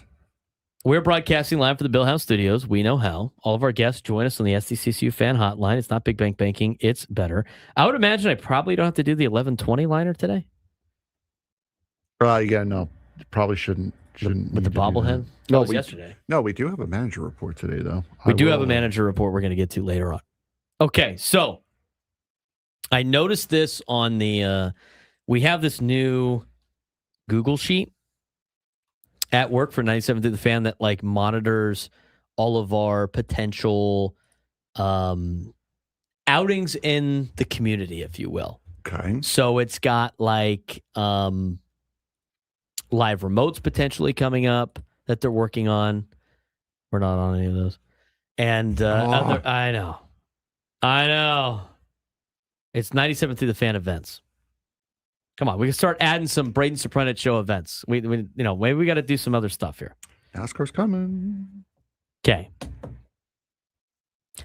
They are doing coming up. It's in the works. I heard this on the show. Okay. It sounds like they might have found a high school coach to let this happen. But they are potentially doing a fly ball competition for Matt Scraby, Sam Levitt, and a little Chris Ella. I want to see this. He draws the foul. What's the foul for? We're not on it. Exactly. I want to get in on this. I want to this. get in on this. You might have to go pull the audio from yesterday because I was taking. Chris said I can't participate because I would win. Because I play outfield in softball, and so like it's I don't know. Apparently this is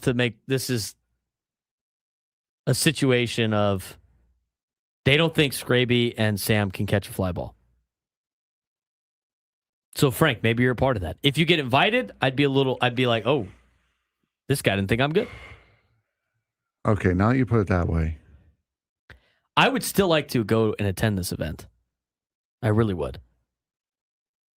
I have to check my calendar. I think there's something going on that day potentially. I do know I have a football alumni event at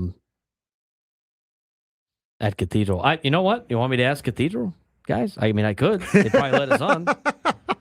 I'll already have to be there anyway. Still pending the location. Somebody give Gary Remiker a call. Let's make this happen. We'll run competing events. No, I'm going to have them. I'm going to steal it. So here's the deal. They asked Ty France about the whole, like, why do infielders take over for the pitcher on a fly ball in the infield? And Ty France said, basically because they're not athletes and they can't make the catch. And that offended Chris Ello because Ello's a pitcher at San Diego State. He thinks he could catch a pop-up in the infield. And Ty France said, absolutely not. And so they're going to get a machine and fire up a baseball into the infield near the mound and see how many Chris Ello can catch. And then in doing so, they're going to throw Scraby and Sam out there to do a fly ball competition off of a fungo. I think they should get a pitching machine for that and give them a big league fly ball because the fungos don't do it justice. I mean, there are some balls that are hit incredibly high in the air that people think are routine. And from our angle in the press box, Frank, how much do those things move from left to right? Those things are moving up there. Yeah, fly balls are not straight, folks. They are an arch. If you play MLB The Show and you get one of those home run replays and you see how much that ball arches, that's real. That's not a gimmick. That's not just showing the curvature of the earth. That's how the ball moves. And what happens is on those high pop-ups in the infield that look like easy pop-ups, I've seen the ball get hit in the air from our press box angle, which is the same angle I have for USD baseball. And it starts in foul ground by like the dugout and gets blown all the way back to potentially in a fair ground. And so as you're looking up, that ball is moving to the left very quickly. On TV, it looks like it's a can of corn. It's not. So I'm curious to see this. You have to be careful as far as what high school it is, too, because I remember botching a pop-up in high school. My high school coach, again, was in here. It was in the chat last week. That was hilarious. I remember botching a pop-up at first base because I knew that there was like a sprinkler or a drainage cover that was somewhere, and it was a part of a dip too. Like it was in a little pit. So I was trying to avoid that because I knew I was coming up on it. So it depends on which high school field they have him do this on. It's a North County field that's a newer school. I think they'll be fine. Probably, yeah. I think In they'll that be case. fine. What's the Kalshi prediction? What's the FanDuel bet? Are they going to do this on the Daily Gambit? You might the as Friday well. before? Who wins? Scraby or Sam? I'd said I'd take Scraby out to the Sportsplex on a Monday and hit him fly balls. I could hit it with a baseball. It's fine. I'm down to go to the Sportsplex anytime you guys want me out there. You want to go out there? I'm down. I mean, we're out there every Monday. But find my glove is what I got to do. Fill in on the co-ed team? I'm be down. The problem is, it's like those guys are ruthless. Like, Crum will cut you if you don't get a hit. You miss one ball in the outfield, he'll just say you're cut. I mean, that's just how he is. All those games are filmed too, by the way. So Great. Don't put anything bad on tape. Who you got, Sam or Scraby? Sorry. I do need to do a training montage of Scraby. I said I'd train Scraby up a little bit. Sorry, buddy. I got Scraby in that one. Really? I got Scraby in that one, yeah. I was going to take Sam, but you don't think Sam's athletic enough to catch a fly ball? Oh, I think he'll catch. Out of 10 fly balls, how many does Sam catch and how many does Scraby catch? I'll give Scraby 7 and Sam 5. Wow. You know, Scraby has played at the Sportsplex a couple of times. Which is why I give him 7. He also has gotten his shoulder fixed and hasn't come back because he says he hasn't been invited back. So maybe that is everything you need to know about that. 6.5. And he never played the outfield, so we'll see, I guess. I don't know. 6. Training montage would be great. I think I'm leaning more towards Sam until I help Scraby out a little bit. I think it depends on how the ball's going to go. Is you going to make him run for it? How far? I think they got to do a machine.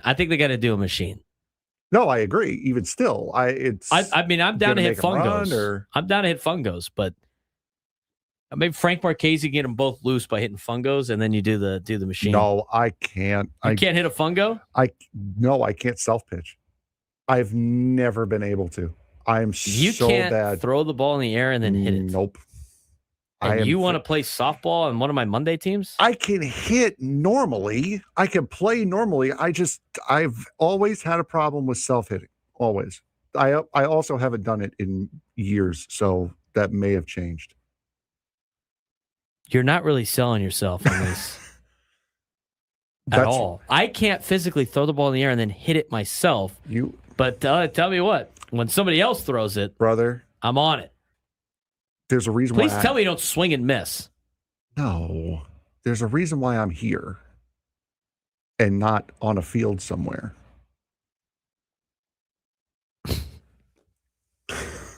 I agree. Nate, sus. I mean, Trav, red flag. You know what? We got to throw Frank out there. I'm down for a tryout. Whatever. Let's have Frank out there. Yeah, no, the hand-eye is not there on the self-pitch. Add Frank to the list. Add him to the list. We'll see on June 6th. Trying to work it out. Oh, wait, I think they just... No, that's not it. Oh, that's something else. Yeah, it is. I thought it was too, and I got excited, and it's something else. All right, let's get to today's sports thread. We'll talk about Ruben Niebla and his impact and importance when we come back at the noon lunchtime hour. What do we got going on in sports today? You know that group chat? The one that's always blowing up with the biggest sports takes, debates, and breaking news? You got barbecue back there, and you didn't invite me? Yeah, we've got that too. Welcome to the Sports Thread, where we break down the top 5 stories in sports, just like you would with your crew. Oh, no! Disaster! What a bad idea! No filters, no silence, just real talk. All right, Frank, what do we got going on today? We got an interesting amount of things today. We'll start off with number 1. Florida State and Georgia are canceling their their scheduled home and home series for 27 and 28. Though both schools are still hoping to set up a neutral site matchup instead, with both the SEC and ACC moving towards 9-game conference schedules. Major programs are finding it tougher to fit in marquee non-conference games. Especially when its rivals like Florida and Georgia Tech are already locked into the schedule every single year. It's another example of how the expanded playoff era is changing college football scheduling. Would you rather see big games played on campus in home and home series or at a neutral site with bigger venues and revenue? I think so. I think there's a room. I think there's a place for some neutral site games early in the season. But to me, I think that would only be a week one deal. I like seeing the home and homes a little bit more now than I did before. I mean, there's something about like playing in a big stadium. Seems like it's a big game, like almost like a playoff game. I think it's fun. But at the same time, I think you only need like a couple of those. I really don't think you need a lot of those games. If I was commissioner of college football, which I should be, that would be like the week zero stuff. Playing some of the NFL stadiums would be kind of fun, to get your neutral site games. But I hate the cancellation of these home and home contracts because of the fact that we're so important. We're playing these big conferences. All our games are tough. We don't want to play this game. Yeah, Georgia stopped Attitude scheduling is a joke. Old Dominion, maybe. That's why I think a lot of this stuff needs to be fixed. And we'll talk about that later on in the show. Number 2. Aaron Rodgers appears to be inching closer to Excuse me? Aaron Rodgers. I know what you said. Excuse me? Where did you get that from? Foul. He draws the foul. Are you just like that with names that start with an A? No, it's people who annoy me. Just Aaron? Yeah. You just don't like Aaron spelled with an A. I don't like Aaron Rodgers. Or Just Aaron Judge. People who annoy. Yeah, the fact Okay, that they're so, both fact that they're both named Aaron is purely coincidental. I want you to repeat how you said Aaron Rodgers.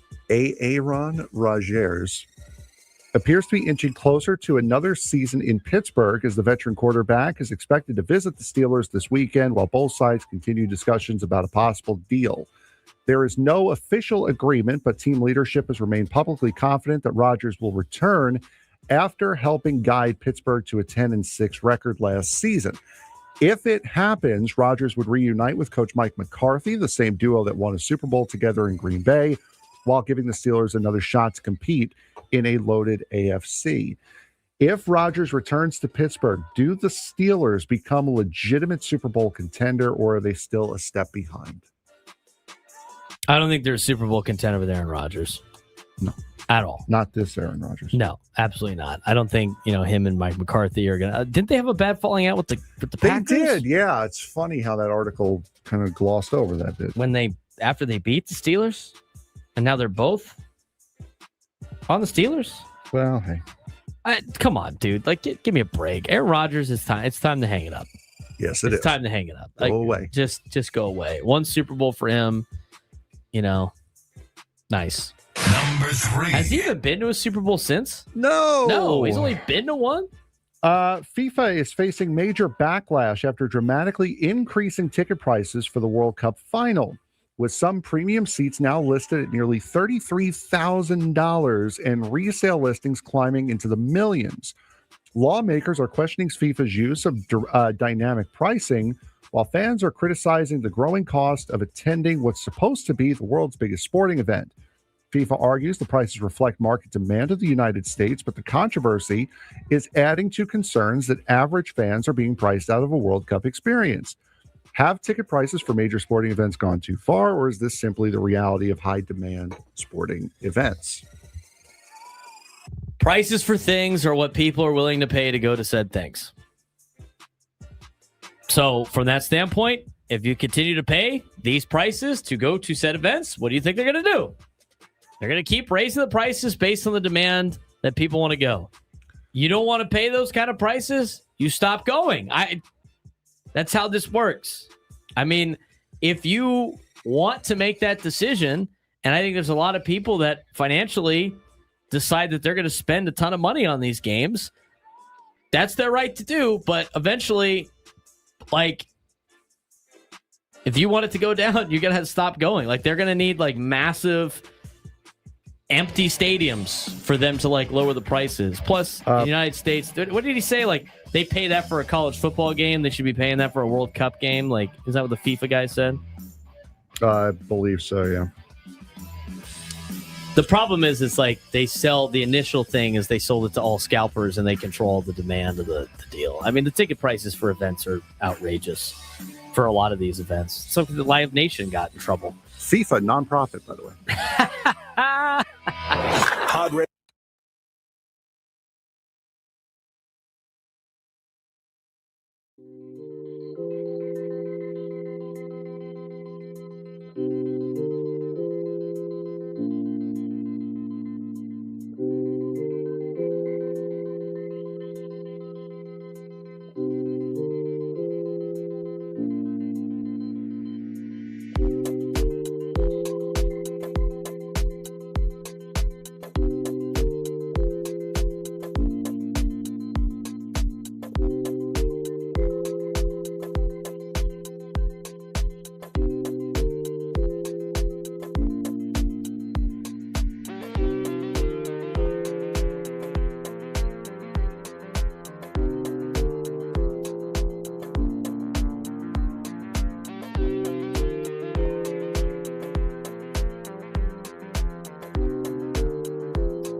San Diegan, born and raised in the heart of this community.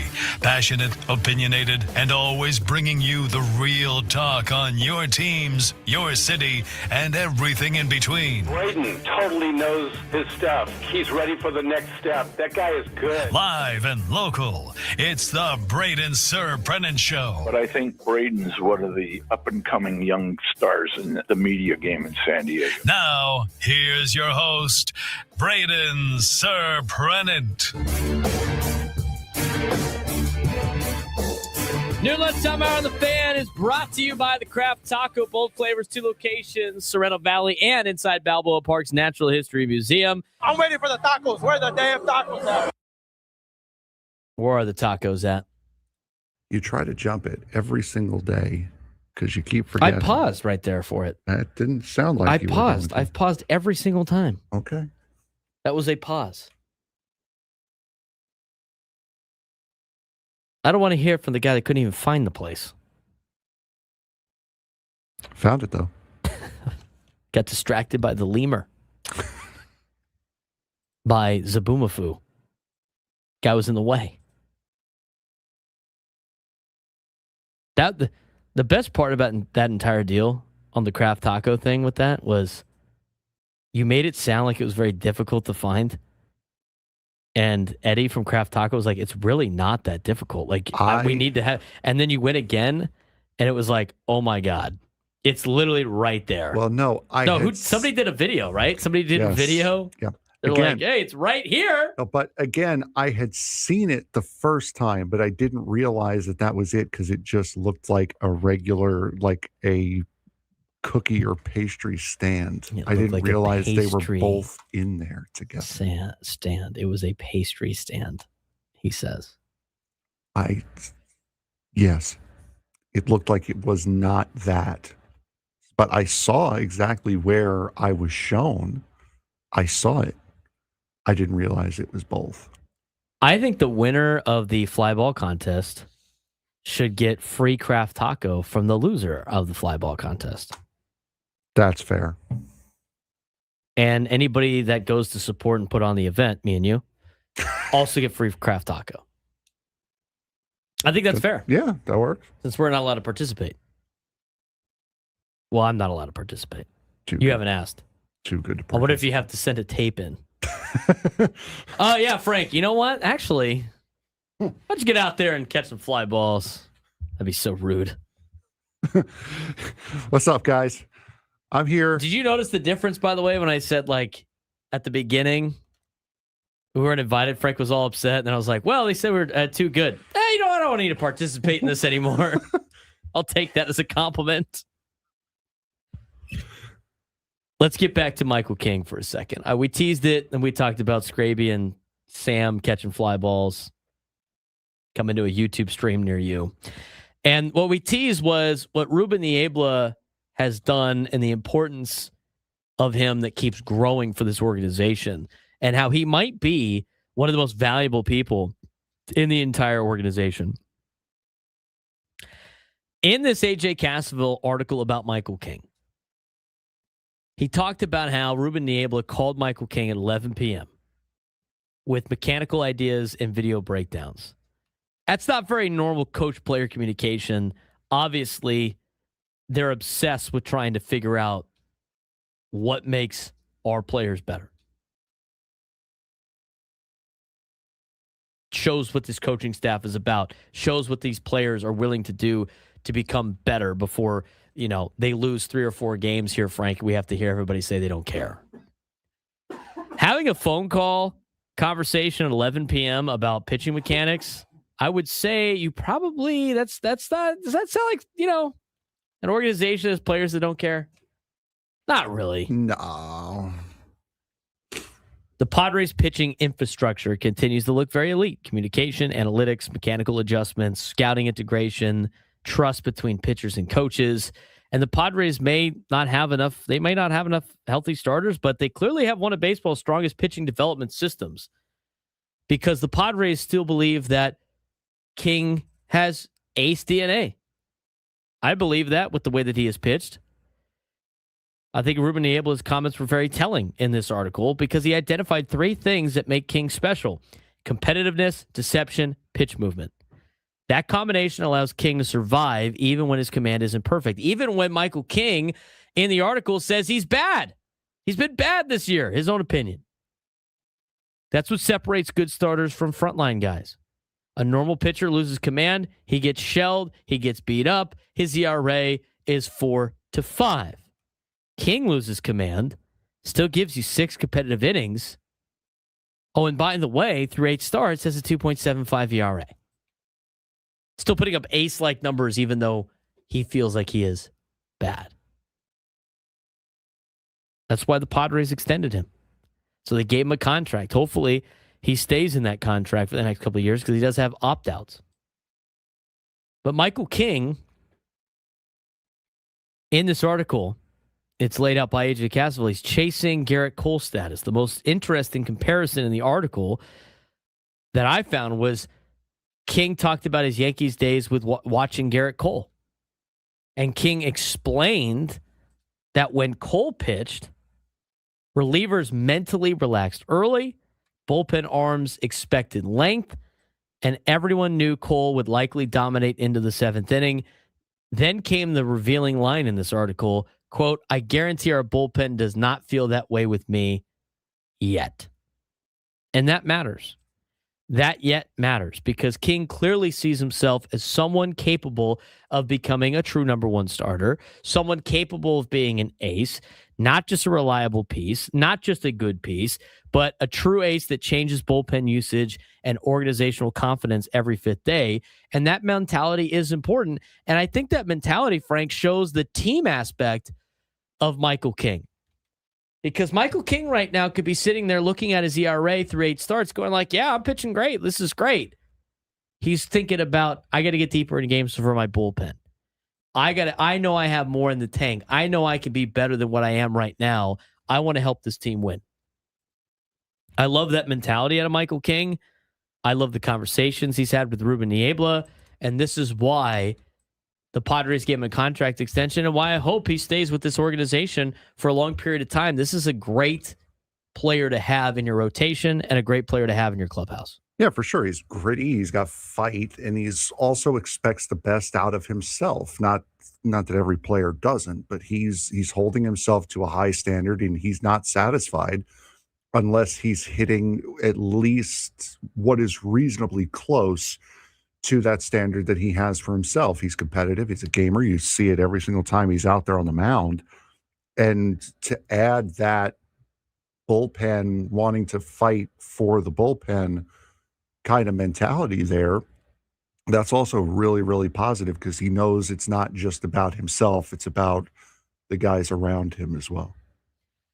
You know, I think he's really holding this rotation together right now. I mean, I think everybody is putting in gritty performances. You've seen a lot of highs and lows. You know, it might be a little inconsistent with the back end, but you've seen Walker Buehler go out there and compete. You've seen Germán Marquez, even though more recently hasn't been great. He's on the injured list right now, but you've seen him put up zeros in 2 starts. You've seen Matt Waldron get better with his last 2 outings, and his last outing being a really good one against the San Francisco Giants. So you have seen this rotation put out gritty performances. You've seen Randy Vasquez pitch better than what you would expect going into the season. He's off to a great start, even though he has come back down to earth a little bit. But the rotation has dealt with the Joe Musgrove injury uncertainty. They've dealt with Nick Pivetta now with some rehab questions as he tries to get back from an injury. Workload management concerns, bullpen stress, because we've seen the bullpen used a lot.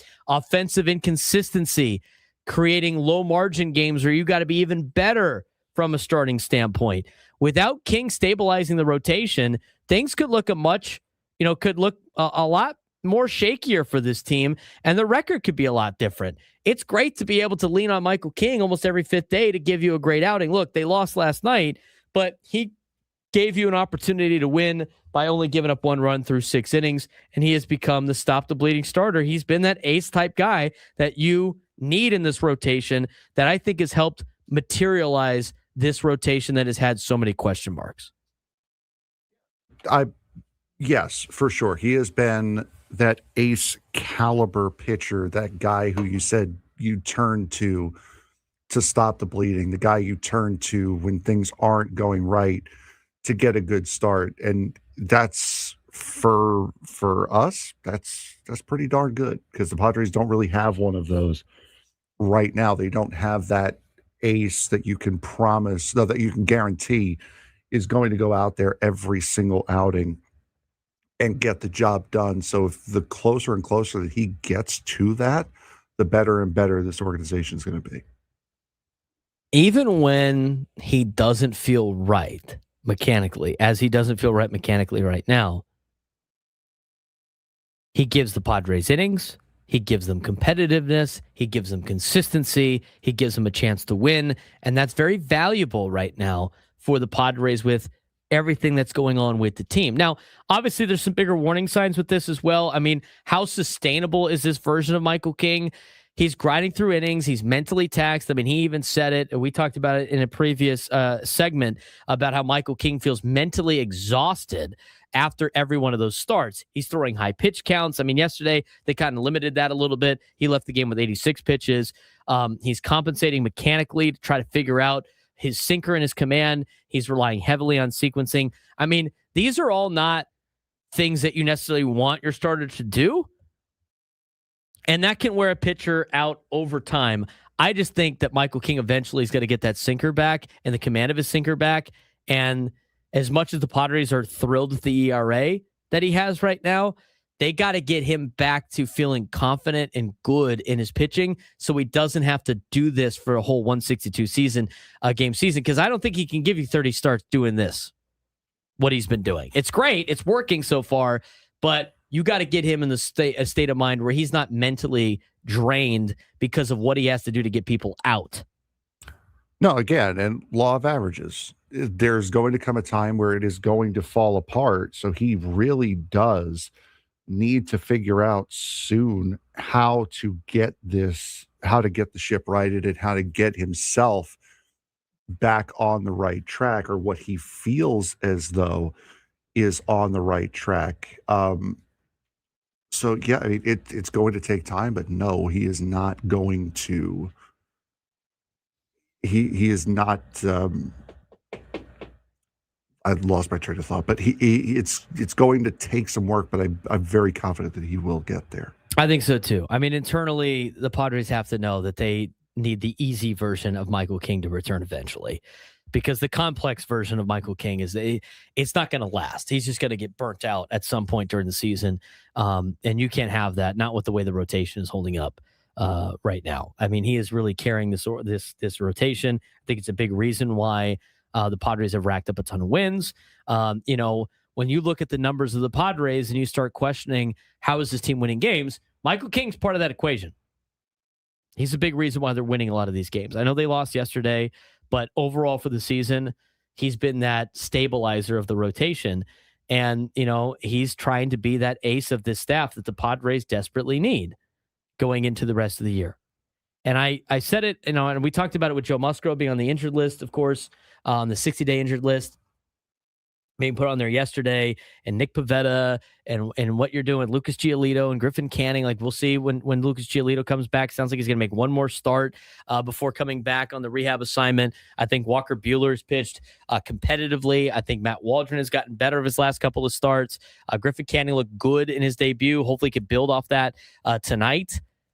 I think the rotation can hold up until the trade deadline, but I don't think you can go into the playoffs with what you currently have and expect to be dominant in the playoffs. And I know playoff baseball is shifting more towards bullpens than starters in recent years, but right now your bullpen's getting used a lot, and you need them in October. So you're going to need the rotation to get a little bit deeper into games, and you need them to hold up until the trade deadline, and that's where you're going to have to make a move, because you're going to have to add a starter. 833-288-0973, 833-288-0973. We're going to get the phone calls in a second. One of my players is in the YouTube chat. I see it. Shout out Noah Lawifi in the YouTube chat. He says anything dumb, Frank, immediately ban him. Gotcha. What time is it right now? It is 12:15. 12:15. I think it's still lunchtime. If he's in class right now, then he's running on Monday. I'm just going to put that right now. No, if I were you, I would stop chatting. I would stop chatting immediately.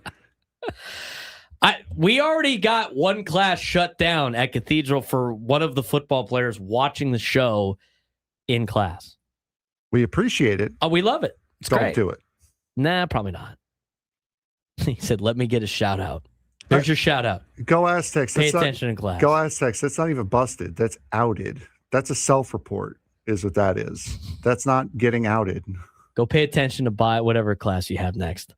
I didn't go to practice today because it was early and I got home at like 11:30 last night. Maybe that's really? What were you doing? Working all day. I'm excited to watch Noah play this year. So here's the thing. It's him and his brother, the safeties right now. Mm-hmm. As long as they don't like yell at each other, I think we'll be okay. Foul on Noah, by the way. You want to know why? He draws the foul. Watching during class? No. Oh, that's. I think it's lunchtime still, so no foul on that. Foul on Noah because this is why. Him and his brother. Mm-hmm. His brother's 2 years younger than he is. Spring ball. They have they have their group texts to determine what they're wearing for practice. So like the offense wears something and the defense wears something to differentiate, and everybody's got to look like a team. Mm-hmm. Well, the defense wore, I forgot what they wore red on black or something like that, whatever it was. Maya, his brother, wore the opposite. And I'm like, you guys live in the same house. How did you let him leave the house looking like that, knowing that? I'm like, foul. He's like, he could think for himself. I'm like, no. He can think for himself. Give me a break. Absolutely not. What a response. Oh, my God. Maya's got to do the tire. No, Noah, I think you guys both have to do the tire because you allowed that to happen. Go flip the tire. Oh, God. I want to take a look at Fernando Tatis Jr.'s swing and numbers that Mike Petriello put out yesterday. We didn't have time to go through it. We read the article. A lot of it was stuff that we were already saying a week ago, but there is some other stuff that is part of this conversation. We'll get to it next, and your phone calls when we come back on the Braden Surprenant Show. San Diego's number sports station 97 through the Fan. College sports just took a massive step into the world of private money, and it could change everything. The Big 12 Conference just became the first major conference to partner with a private equity firm, teaming up with Redbird Capital on a 5-year deal. They get immediate cash, and schools can access up to $30 million each in funding, which sounds great on paper, right? Here's the catch. That money comes with high interest rates, so schools are essentially betting on their future revenue to pay it back. And why now? Well, because college athletics is getting more expensive than ever.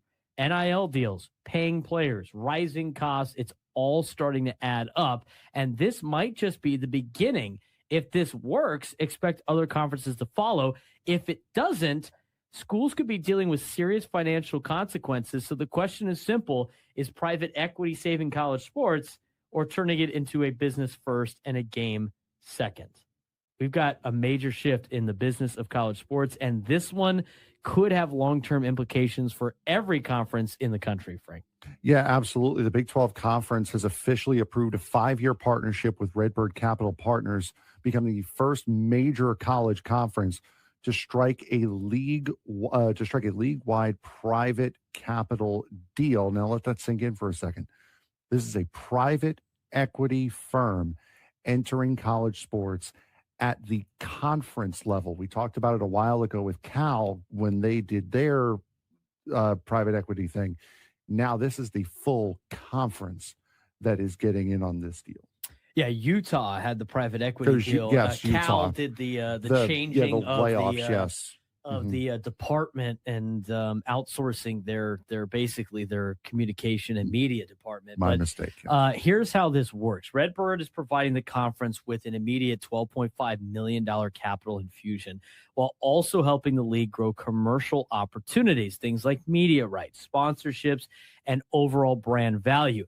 The bigger headline might be this, though. Each of the Big 12's 16 schools will have access up to $30 million in credit.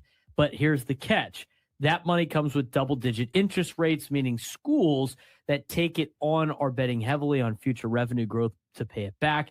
And that tells you everything you need to know about where college athletics is right now. Programs are looking for ways to keep up financially, especially as they now face the reality of paying athletes directly on top of rising costs across the board. This move also positions the Big 12 to stay competitive with powerhouse conferences like the Big 10 and the SEC, which have dominated both football and basketball championships recently. But here's another interesting layer. Redbird is a major stakeholder in Paramount Global, which owns CBS and is pursuing TNT, meaning this partnership could also influence future TV deals when the Big 12's current media rights agreement expires in 2031. So this isn't just some short-term cash.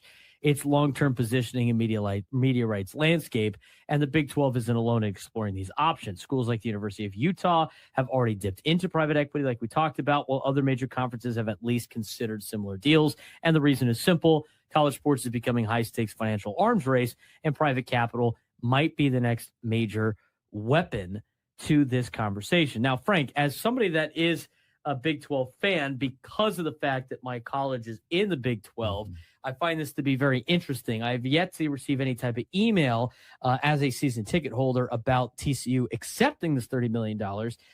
My question here is, and this is just for discussion, like, is it better to go with the private equity where you have to pay interest back? And I'm sure there's a bunch of rules, but these colleges have massive endowments of billions of dollars. Wouldn't it be better for them to just pull from some of these endowments to do the money, to get money to players or to other funding instead of going with private equity? Like, I get the need the money now, but the payback seems a little rough.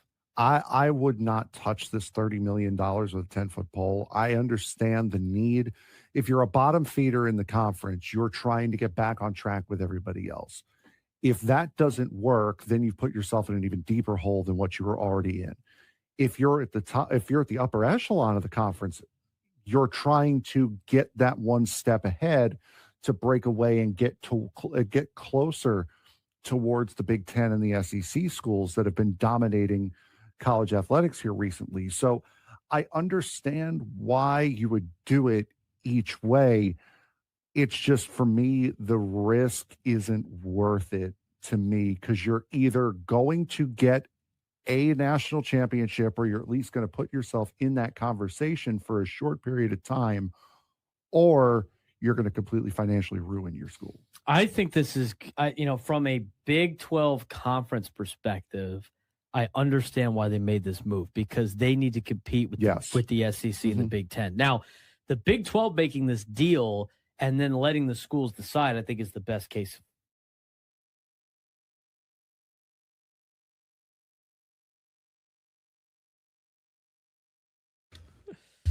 $12:23 on a Friday. Should be a fun weekend. Padres baseball. We got a game tonight, tomorrow, and Sunday. Tonight will be on Apple TV Plus, 6:45 start time. EcoWater SoCal Padres pregame show with Sam Levitt will be at 5:45. He'll have the postgame show for you as well. Saturday, different start time on Saturday. Well, we've had a different start time the last 3 days, right? 7:10 yesterday, 6:45. It's only 5 minutes difference for tonight's game. But Saturday, the game's at what, 4:15? Whatever it says on the sheet. Yes, 4:15. Thank you. 4:15 on Fox. Yeah, look at the bottom of the sheet. I had to scroll. I'm on the StreamYard. The fact that I always I'm on the StreamYard. The entire Dale. series on the stream. Come on. You should know it then. You typed it on there. You're the host. If you're going to say it, you should I wanted to make sure it was right. Saying, I said it was brother. 4:15 off the top of my head. Right? You're supposed to confirm me being correct. Come on, man. Foul out Friday, full force. Got one of my football players watching in class. Foul. We already gave him one. Foul for watching on the foul for not subscribing to the YouTube channel too, by the way. He draws the foul. Come on, man. He got a shout out, though. Sorry. We'll turn this car around. Okay. All of our guests join us on the SDCCU fan hotline. It's not Big Bang Banking. It's better. Let's talk about a story that came out yesterday from Mike Petriello from MLB.com about Fernando Tatis Jr. Some of this we already talked about a week ago. Some of us were on this early, Frank. But it's breaking news, though. Oh, yeah. If it's on MLB, it's breaking news. Just no like, one's thought of this before. Just like that Twitter account that was like, hey, media is too dumb to look at this. No. I'm not going to 49 Winchester tomorrow. Are they in town? Somebody asked me that in the YouTube chat. I see them. I'll take a look. Thank you. Sure he didn't take info from your show? I doubt it. He became an instant subscriber, though, after we gave him the timestamp for our conversation on it. Though. Yeah. Media's too dumb. Come on, guys. We literally talked about it that day. Fernando's obviously going through one of the tough stretch. He's hitting the ball hard, not hitting the ball with the fence. Through early May 2026, this is through yesterday, he ranks 4th in Major League Baseball in hard hit rate, around 59 to 60% among qualified hitters, behind only rookies Murakami, O'Neal Cruz, and young sluggers like James Wood. He's ahead of stars like Aaron Judge, Shohei Ohtani, Yordan Alvarez in this key StatCast metric. We've talked about this at nauseum. Literally at nauseum. I'm ready to throw up talking about this. Yet Tatis is matching with almost nothing to show for it. Going into yesterday at 242 with a 295 slugging percentage. His OPS plus is 71, 150th out of 178 qualified hitters. No home runs in 2026, a 36-game homerless skid dating back to late 2025, longest of his career.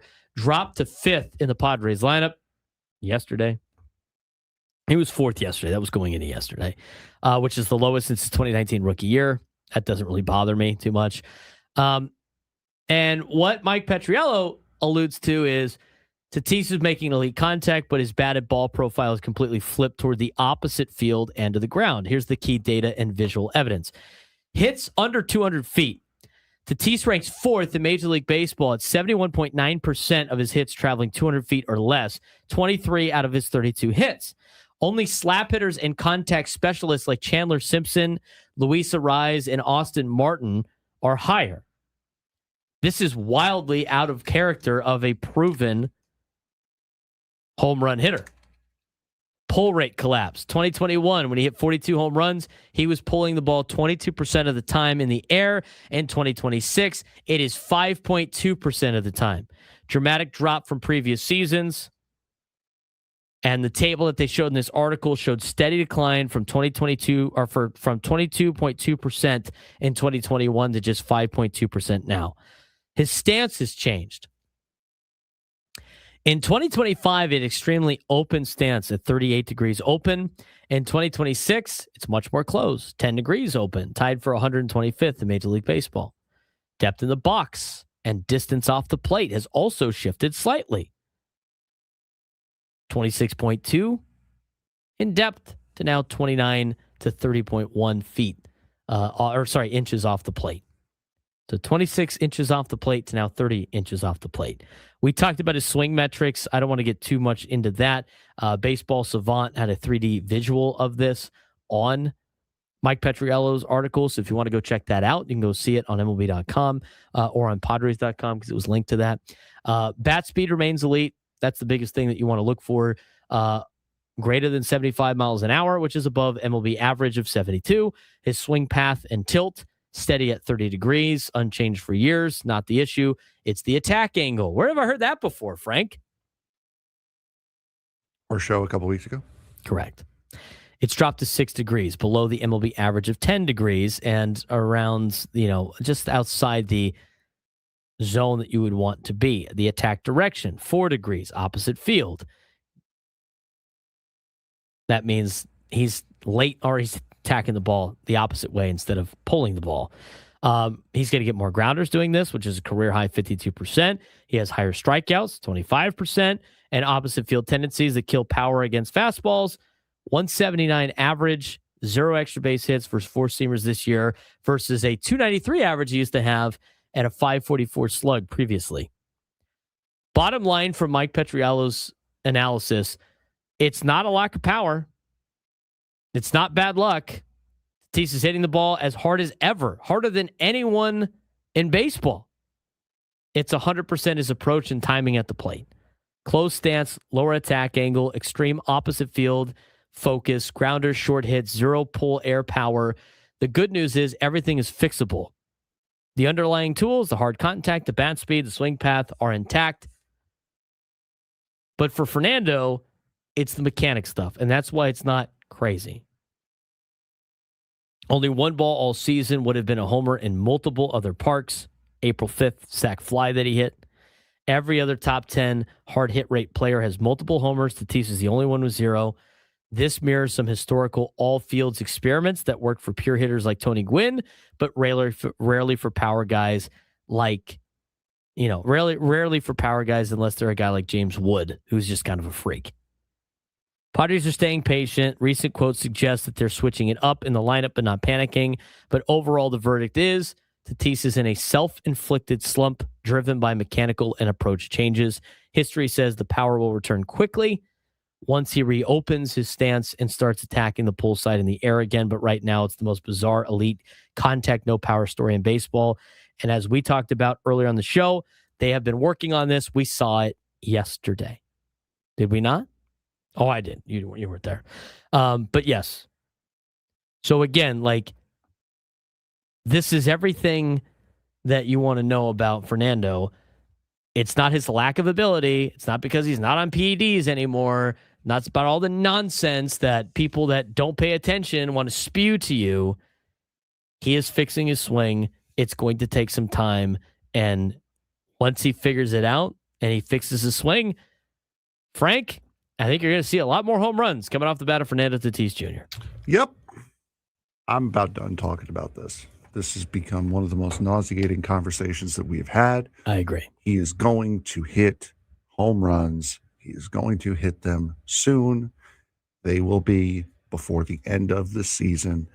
Please get off his back. There is no one who knows that Fernando Tatis Jr. has not hit a home run this season better than Fernando Tatis Jr. Thank you very much. Not really much more we could do about it. You just have to wait, which is unfortunate. I would love, here's the other thing when people complain about the results not happening immediately. What's your next move to make it happen? What are you going to do next? Curious. 833-288-0973, 833-288-0973. Let's get out to Tim in Miramar. Tim, what's going on, man? Hey, guys. Hey, I called to talk about song, but go ahead. You're talking to Tatis and Frank, you just said, so give me 2 chances here. I agree. Enough with the Tatis stuff. You know who cares about all this stuff? Agents, coaches, and players. When we get together and talk about players, me and my buddy, we don't discuss all these metrics and blah, blah, blah, blah, blah. It's so boring. I mean, we beat it to death. Enough already. The eye test will give us the answer. Enough already. Here's my thing. Anyway, I see what Stamen was doing with the lineup last night. And for the most part, I really like what he's been doing. I got no issues, especially some of this really outside the box thinking. But I was hoping Song was going to start last night. I want to see what he does against left-handed pitching. And we all know none of these guys are hitting left-handers anyway. So how much worse could he possibly do? I really want to see what this guy can do. And he didn't start. And that goes to the other point. I think Tatis is playing second base a little too much. Of course, hindsight's 20/20, but it's twofold. He's not as good a second baseman as Song or Cronenworth, and he's certainly a better right fielder than Sheets, Andahar, or Castellanos. And I don't need to see Johnson out there unless it's the 9th inning and we're playing for defense. So I really want to see Song out there, see what he can do against lefties. And I think he's just, I get it with Tatis at second base here and there when Cronenworth was up, but I think that thing is outlived its, ability. Maybe here and there, but last night it really showed in a close game, and there's no way it's going to end up being that way, but really want to see what Song can do, I think, and here we go, guys. I think he's our future leadoff hitter. I know it's crazy. It's early, but we don't have one. Again, he can't do any worse. So let's see what this guy can do. He seems like he's pretty comfortable at the plate. You know, if he can work some walks and see what he can do against righties and lefties, I think maybe he can be our leadoff hitter. But anyway, I like what Stamen's doing. I understand what he did last night, but it didn't work out, and I think he's pushing this Tatis at second too much. Thank you, gentlemen. Appreciate the phone call.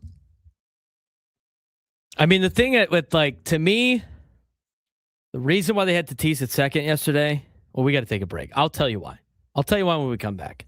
We'll explain, I think, the decision-making on this. And here's the other question, too, Frank. If Song started off his career with the Padres with 3 strikeouts, do you think a lot of fans would be pestering for him to see what he's got? Nope. Maybe Tim would. I don't want to speak. It's so early. I think Song's going to be a good player. I like what I've seen so far. But I'll tell you what I think the reason was for the lineup yesterday when we come back on the Braden Surprenant Show, San Diego Summer Sports Station 97.3 The Fan.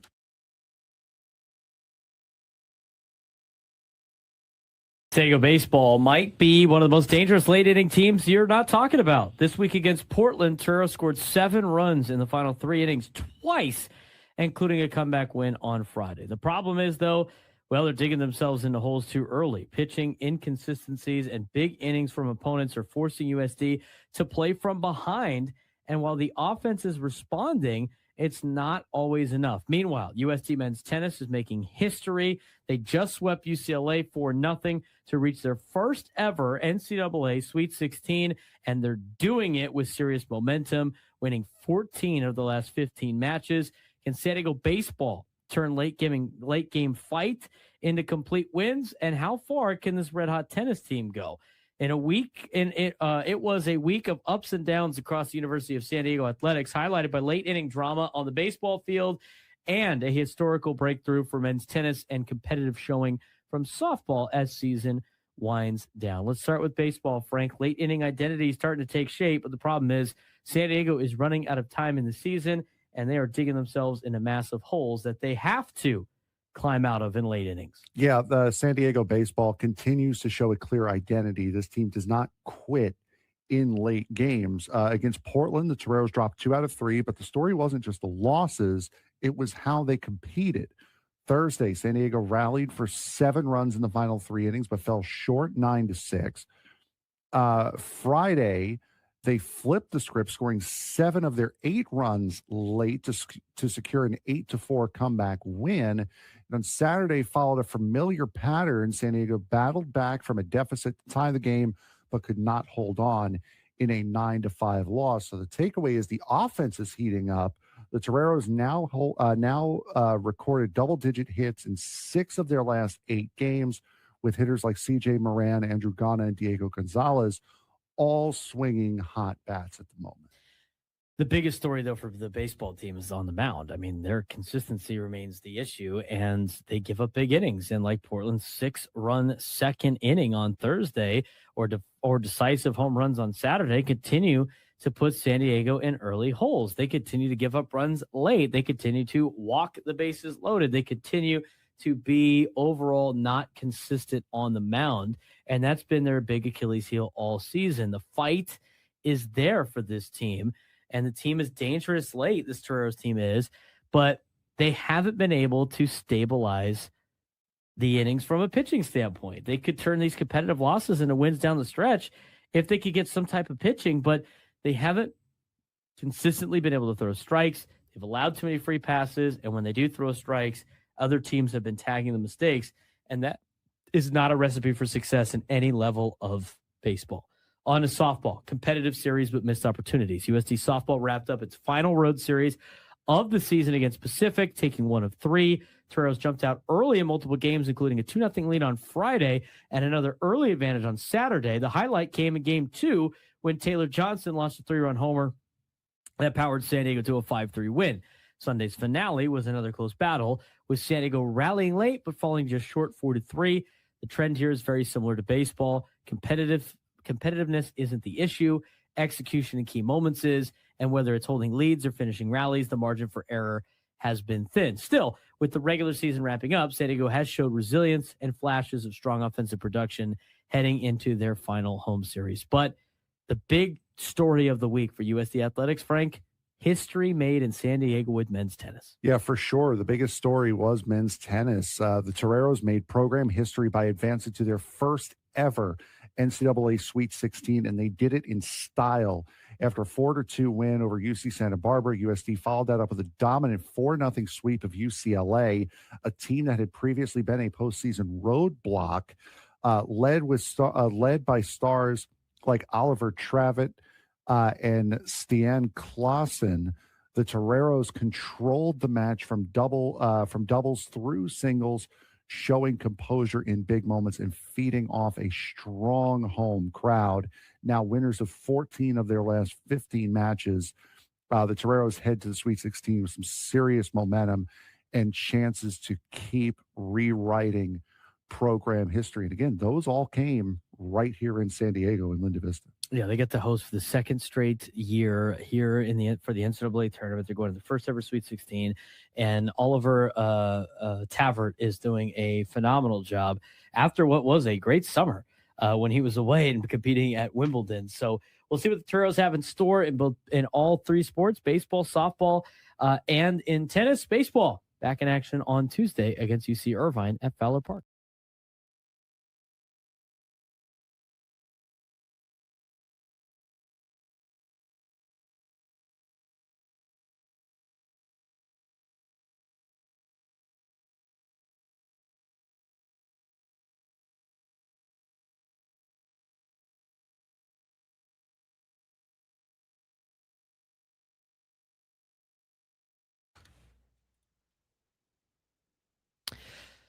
Broadcasting for the Millhouse Studios, we know how. We need a contestant for a midday sports standoff. If you want to try to take me down in some trivia today, not sports this time, you'd be qualified for a shot at our grand prize, a $500 gift card to Westgate Las Vegas, the home of legendary Vegas fun.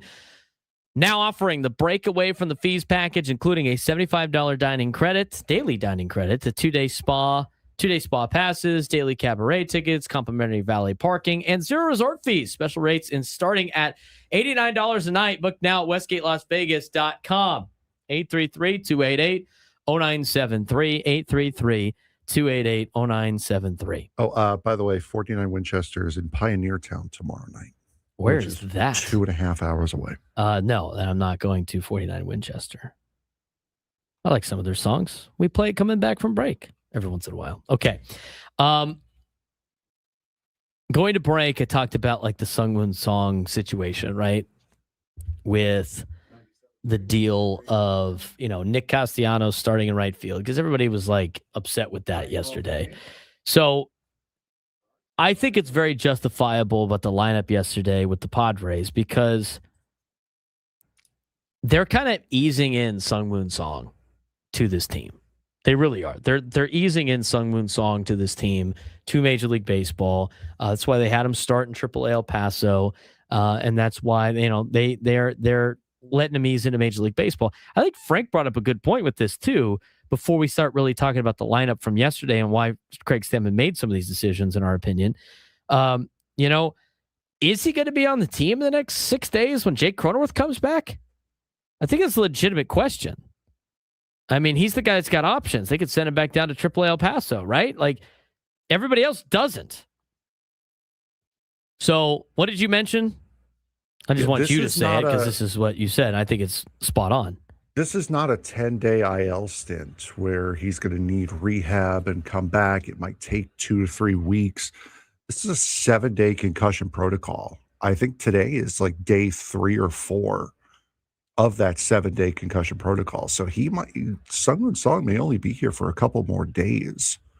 So, I mean, I think Fernando might be getting a little too much time at second base, as the callers had said previously.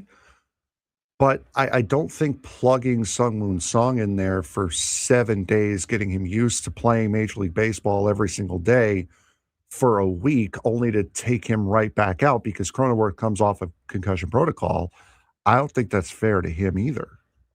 It's good for him to get the experience, but I don't think it's fair to him to get into that mode of playing every single day, and then due to no fault of his own, just gets sent right back down. If you had to get, I love playing this. If you had to guess game, how many games do you think Fernando has started at second base? I think I saw the number. I think it's like 8, maybe. It's 8. Not one off this time. Hell yeah. Give yourself a round of applause. Fire up the sound. Hell yeah.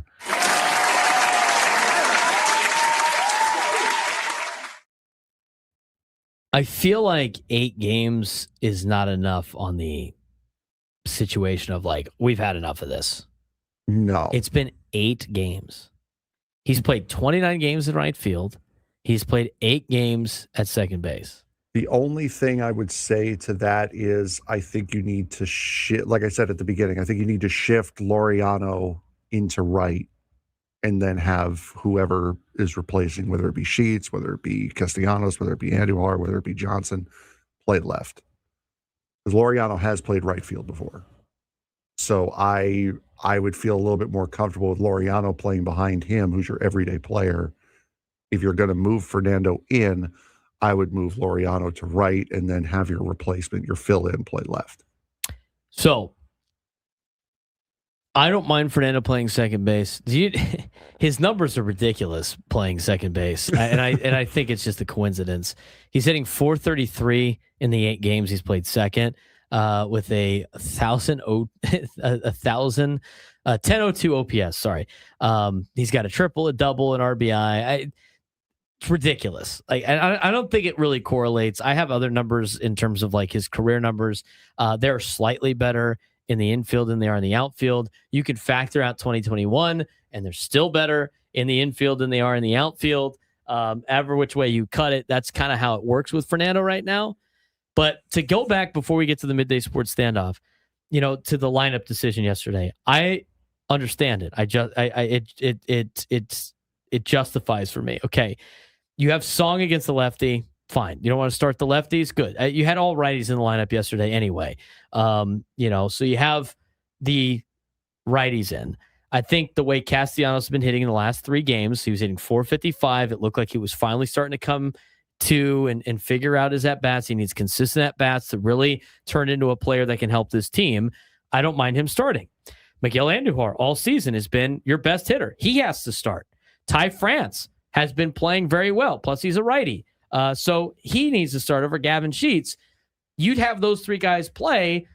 Who's playing in the field? Well, you're going to have to move some things around, which means Castellanos is going to have to play in the outfield out of the group because they're not putting Ty France out there, and they haven't put Miguel Andujar out there all season long. So from that perspective, it makes sense of why Fernando played second and Castellanos isn't right.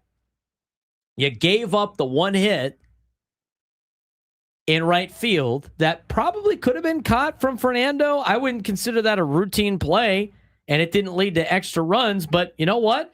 Maybe Bragley shouldn't have given up a double off the top of the wall in left field to start the inning. Or how about the fact that thing was inches away from being a home run anyway? Mm-hmm. I mean, let's talk about it from that perspective. Everybody wants to blame Castellanos for the loss yesterday. I'm going to defend Castellanos. The guy sold out for the ball. He tried his best. He put him in the lineup to try to swing. Salty. But here's the deal. That ball who was it? I forgot who let off the inning with the double. Was it Walker? I don't know. That might have been Jordan Walker. He hits it into the corner. That thing was slicing, and it missed a home run by inches on the top of the fence.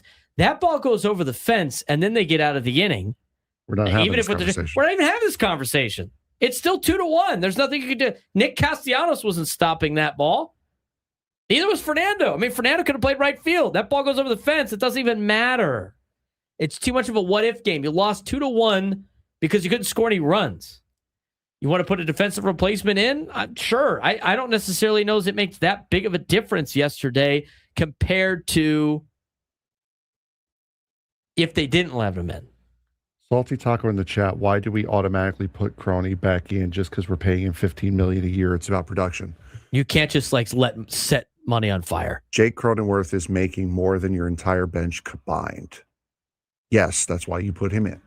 You're paying him to figure it out. You're paying him to be a starter. Right. I understand he's not great. I understand he's not great right now. I completely agree. He has not been fun to watch. but he's making more than your entire bench combined. That's why. Let's get to the midday sports standoff as we have a couple of minutes. Are we? Hold on. Let me just pick somebody else. Okay. All right. For goodness sake.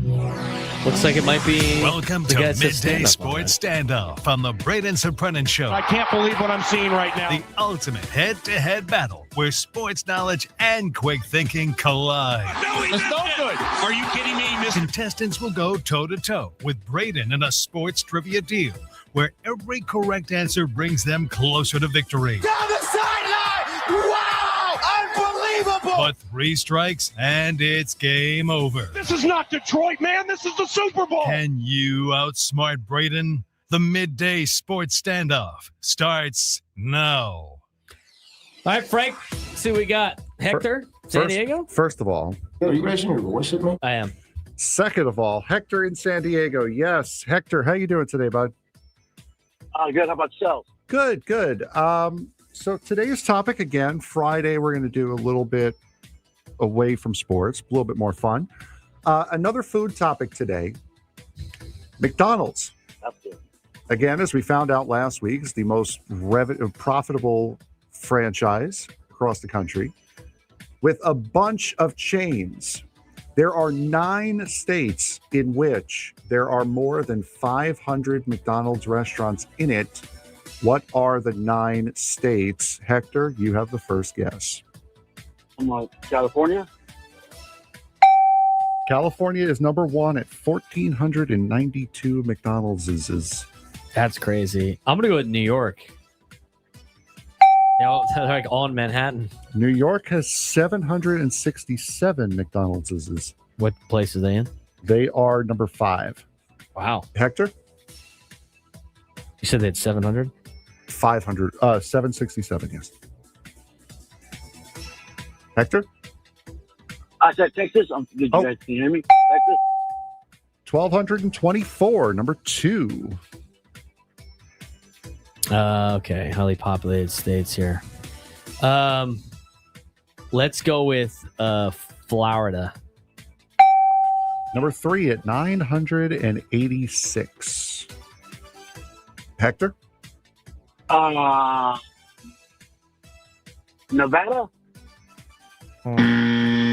Nope, Nevada is going to be the first strike. Some of these states are kind of small. Let's what about, I gotta think like north, like east. Let's go with New Jersey. Might not be big enough. Not New Jersey. How many did Texas have again? What? Texas had 1,224 again. And California had what? 1,492. Columbus, Sildios, and Brew. Okay. I know, right? Hector, states with more than 500 McDonald's. I'm gonna go up the coast. I'm gonna say, Washington. Nope. We got to move quickly. Ohio's number 4 at 823. 6, 7, 8, Nebraska. 9. What was that, Hector? He said Nebraska. Nebraska? No, unfortunately not. That is strike 3, Hector. I am sorry. Virginia. Virginia, no. Georgia. Georgia is 9th on the list at 511. Wow. Just made the cut. Illinois. Chicago. 738. What number is that? 6? Yep, 6. 2 left. Okay.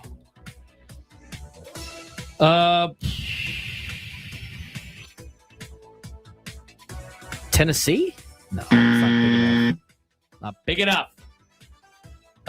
What about, I'm thinking like massive cities. Pennsylvania.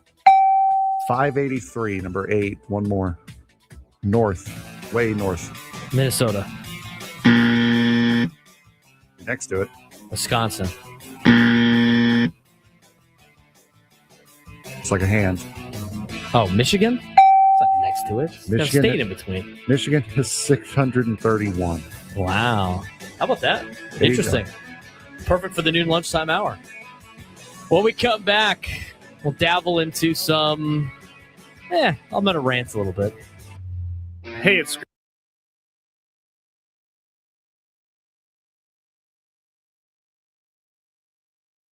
UC San Diego Athletics had a week defined by history and momentum. On the baseball side, the Tritons threw a 7-inning no-hitter against LMU, the first Division I no-hitter in program history, powered by Connor Etnier, Nathan Reese, and Cal Elvis in a dominant 10-0 win. But Big West play has been inconsistent. UCSD dropped the series to Long Beach State despite strong pitching performances, including 7 innings and 9 strikeouts from Steele Murdoch. The issue has been execution, leaving too many runners on base. Meanwhile, softball is heating up at the perfect time. Tritons clinched the number 6 seed in the Big West tournament, powered by Malia Cherry's 14th homer of the season and a grand slam from Dylan Kunkel in a doubleheader sweep. So can baseball turn dominant pitching into consistent wins, while softball carries its momentum into the postseason? This week for the Tritons, it was defined by extremes: historic success on the baseball field, frustrating inconsistency in Big West play, and a softball team that is clearly building momentum at the right time. From a program record no-hitter in baseball to a postseason clinching stretch in softball, Tritons are trending in two very different directions right now as regular season Titans. But on to the historic no-hitter. Yeah, let's start with that. The Tritons are at a 10-0 run rule win over Loyola Marymount, but the story is the pitching staff here. UC San Diego recorded its first ever Division I no-hitter in program history, and just became the second no-hitter in the history of the school. Connor Etnier opened with 3 shutout innings. Nathan Reese followed with 3 perfect innings and 5 strikeouts, and Cal Elvis closed the door in the 7th inning. It was a complete pitching performance, no hits allowed, just 1 walk all game. Offensively, Drake Bicknell led the way with 3 hits and 3 RBIs, while UC San Diego broke the game open with an 8-run second inning. I would definitely call that breaking the game open, but it turned to struggles as Long Beach came into town. Yeah, that was the Tuesday night on the no-hitter. But again, when it comes to baseball for UCSD, what matters is right now contention for the Big West tournament, which means you got to win Big West games.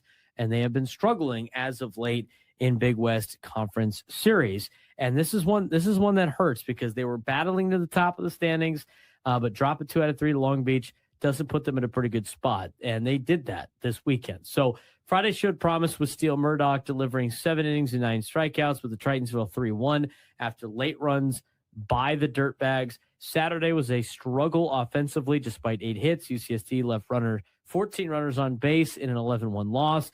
Sunday, they showed fight again. J.C. Allen's 3-run homer briefly gave the Tritons the lead, but a 4-run 6th inning flipped the game, and the Tritons fell 6-4. The pattern is becoming clear. Pitching is keeping UCSD competitive, but offensive execution with runners on base is costing them series. And the big overall picture for baseball right now is they turn back to a midweek matchup. They're going to play San Diego State, who's red hot. Mm-hmm. The Aztecs are red hot from a baseball perspective.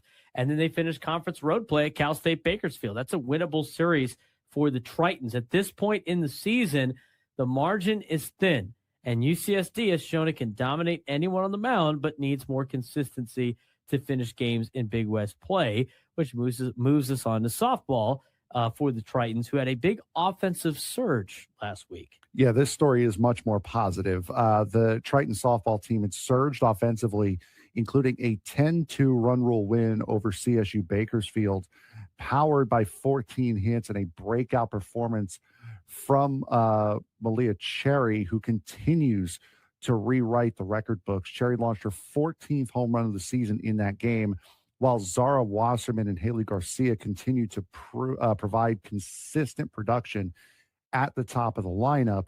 They've also clinched the postseason, sweeping the doubleheader against Cal State Bakersfield, highlighted by a grand slam from Dylan Kunkel that helped secure the number 6 seed in the Big West tournament. Pitching is also stabilized with Callie Howard, also delivering a complete game shutout during that stretch, giving UC San Diego momentum heading into postseason. So unlike baseball, softball is peaking at exactly the right time as the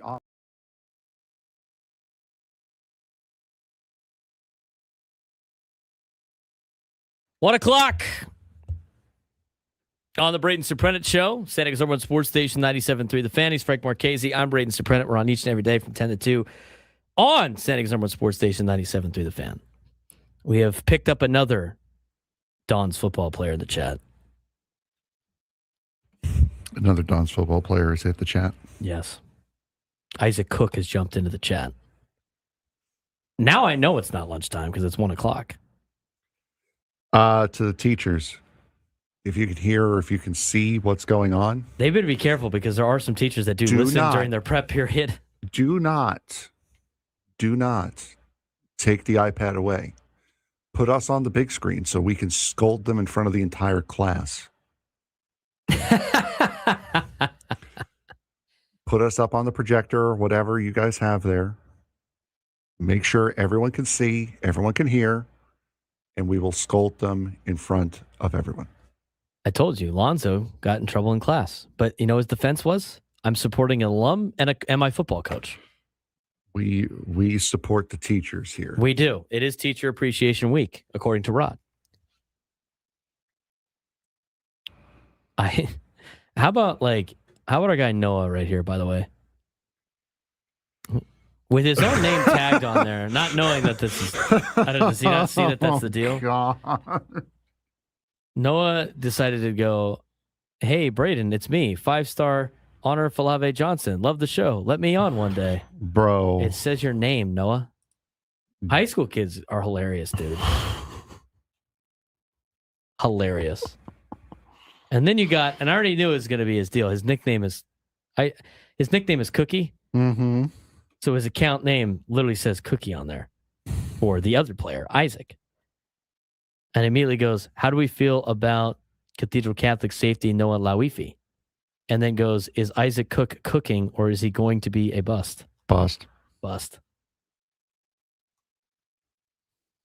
It's funny. I'm just, they're great kids. So like, that's why I'm like, don't steal his NIL, Noah. Jeez.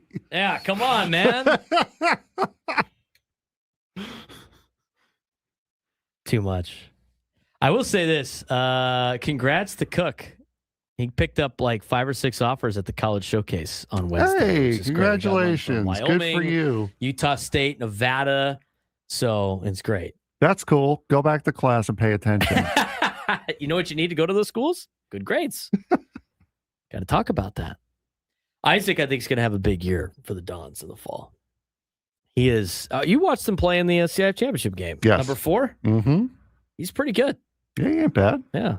Didn't get to see Noah, though. Noah was hurt last year. It's good that he came. Noah has come back from he had a very tough leg injury. Remember from last year? Yeah. He's already back full force, ready to go, wow. Which is incredible on the recovery. So hopefully they have some good seasons this year for the Dons. Now go back to class. To have the recovery ability of what, a 16, 17-year-old? Yeah. I go play softball for 3 games and I need a week off. Yeah, Rod was at the game. Yeah, he was. Shout out Rod.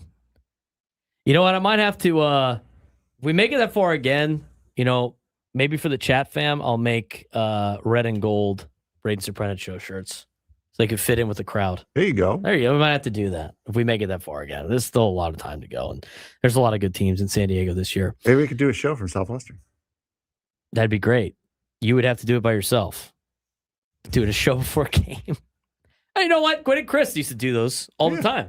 Get Gwen and Chris out there. And I won't have to drive 20 minutes to get there. That's right. I live right down the street. Add it to the 97 through the fan events thing. I had, you know what? Shout out to, I had somebody come up to me yesterday that is a coach at Castle Park, which is cool. His son's playing quarterback down there too. So shout out Castle Park football. Castle Park had some good football back in the day. Former NFL coach John Fox went to Castle Park. Rod with a reminder, there is a Taco Bell Cantina right across the street as well. Yes. All right. Let's I'm going to rant about something. Now, Jake Waters asked me yesterday in person. Yeah, shout out to the Moreno brothers. They're the ones that came up to me yesterday. But Jake Waters asked me in person yesterday when we were going to talk about this because he wanted to tune in. Hopefully he's in the YouTube chat. I haven't seen him in a little bit, but this is the time that we have now. Okay. College football playoff. Here's what kind of spurred a lot of this. And this is where I'm going to get irritated with some of the national pundits that like to defend the SEC and the Big Ten all the time.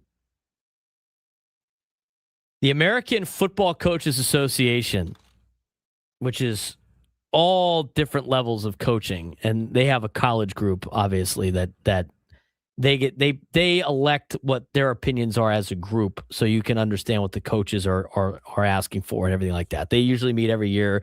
They have an AFCA board. They have clinics and stuff like that. Like, it's for coaches. So the AFCA has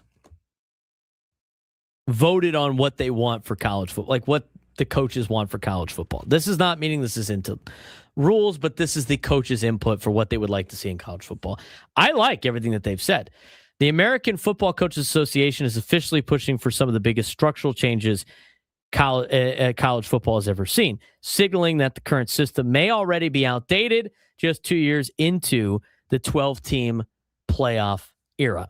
The AFCA board voted in favor of several major recommendations that would fundamentally reshape the postseason calendar and importance of conference championships.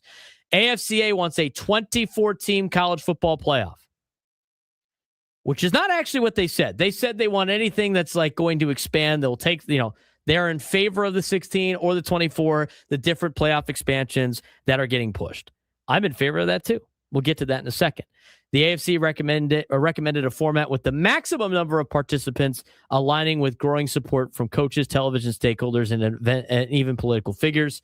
Why this matters, the sport just expanded to 12 teams beginning in the 2024 season, yet coaches and administrators already appear to believe more access, more TV revenue, more playoff spots, fewer complaints from major programs. Expansion protects powerful conferences from being left out. Expansion also, if done right, could actually incorporate everybody into the playoff.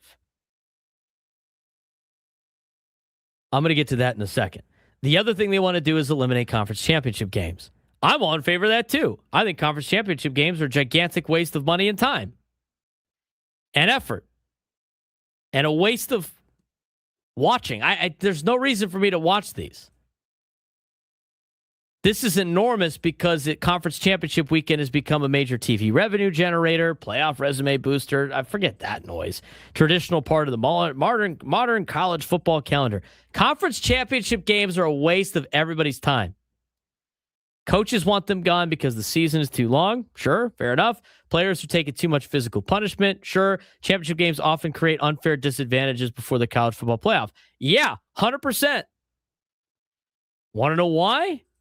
Because there's no automatic qualifiers for these things. For some of the power conferences there are, but it's unnecessary. They're unnecessary games. They're not built equally. It's an unnecessary extra risk. I agree with that. It's a potential playoff elimination trap. Also true. Why do I have to play an extra game when teams sitting at home don't, and they don't get punished for it, but I do? And another week of injuries before the real money games begin. 100%.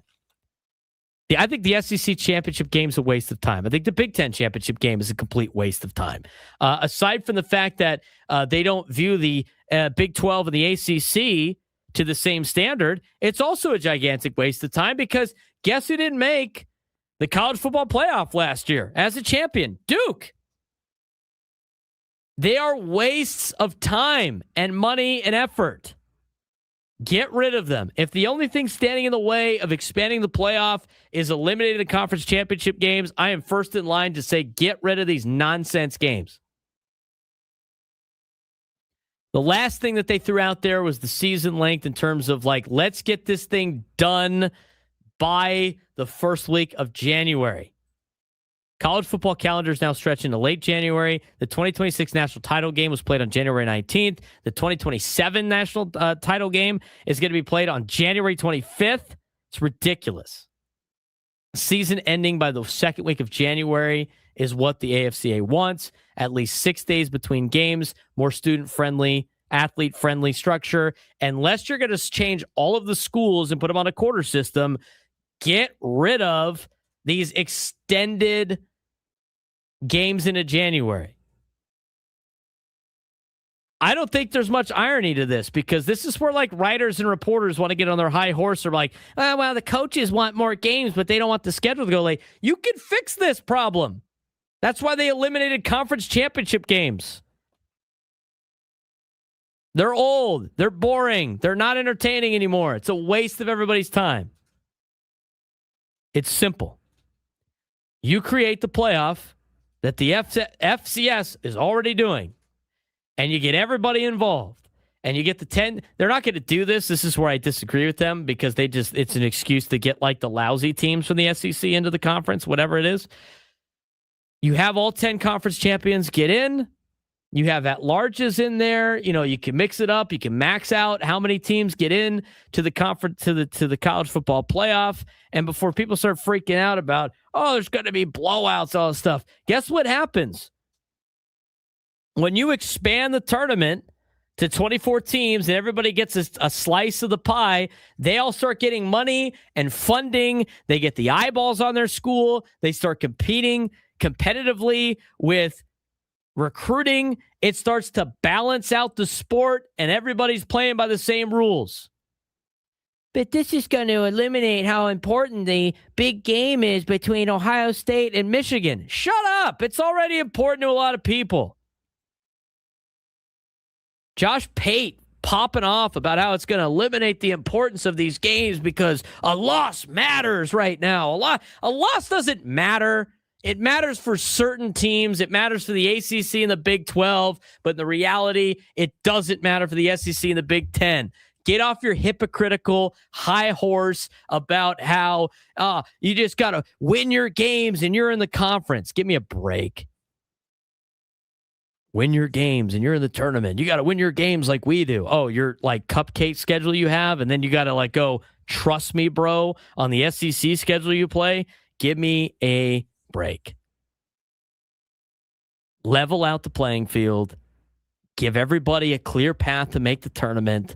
And stop on a high horse telling me how I should feel and what should happen as you come from a conference that could literally just play out in a fair way because they get the benefit of the doubt. Unlike the ACC and the Big 12. Unlike schools that have been burned time and time again from these committees that continue to change the goalposts, continue to change the stats that matter. Eliminate all of that. And guess what? You are going to have more important games because you know what?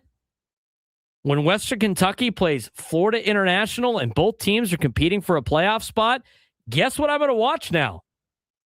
A little Western Kentucky and Florida International. I'm going to watch West Virginia play Texas Tech if they're both locked into a playoff race. I'm going to tune in to San Diego State playing Washington State on October 31st if both teams are competing for a playoff spot.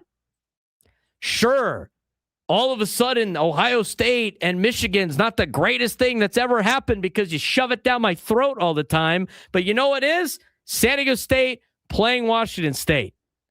You have all these other games and conferences that now matter, and it's not just the same 5 freaking teams that you have to shove down our throat every single year because they were the first teams that were on television back in the 60s and 70s, and therefore they're the greatest thing to ever happen to college football.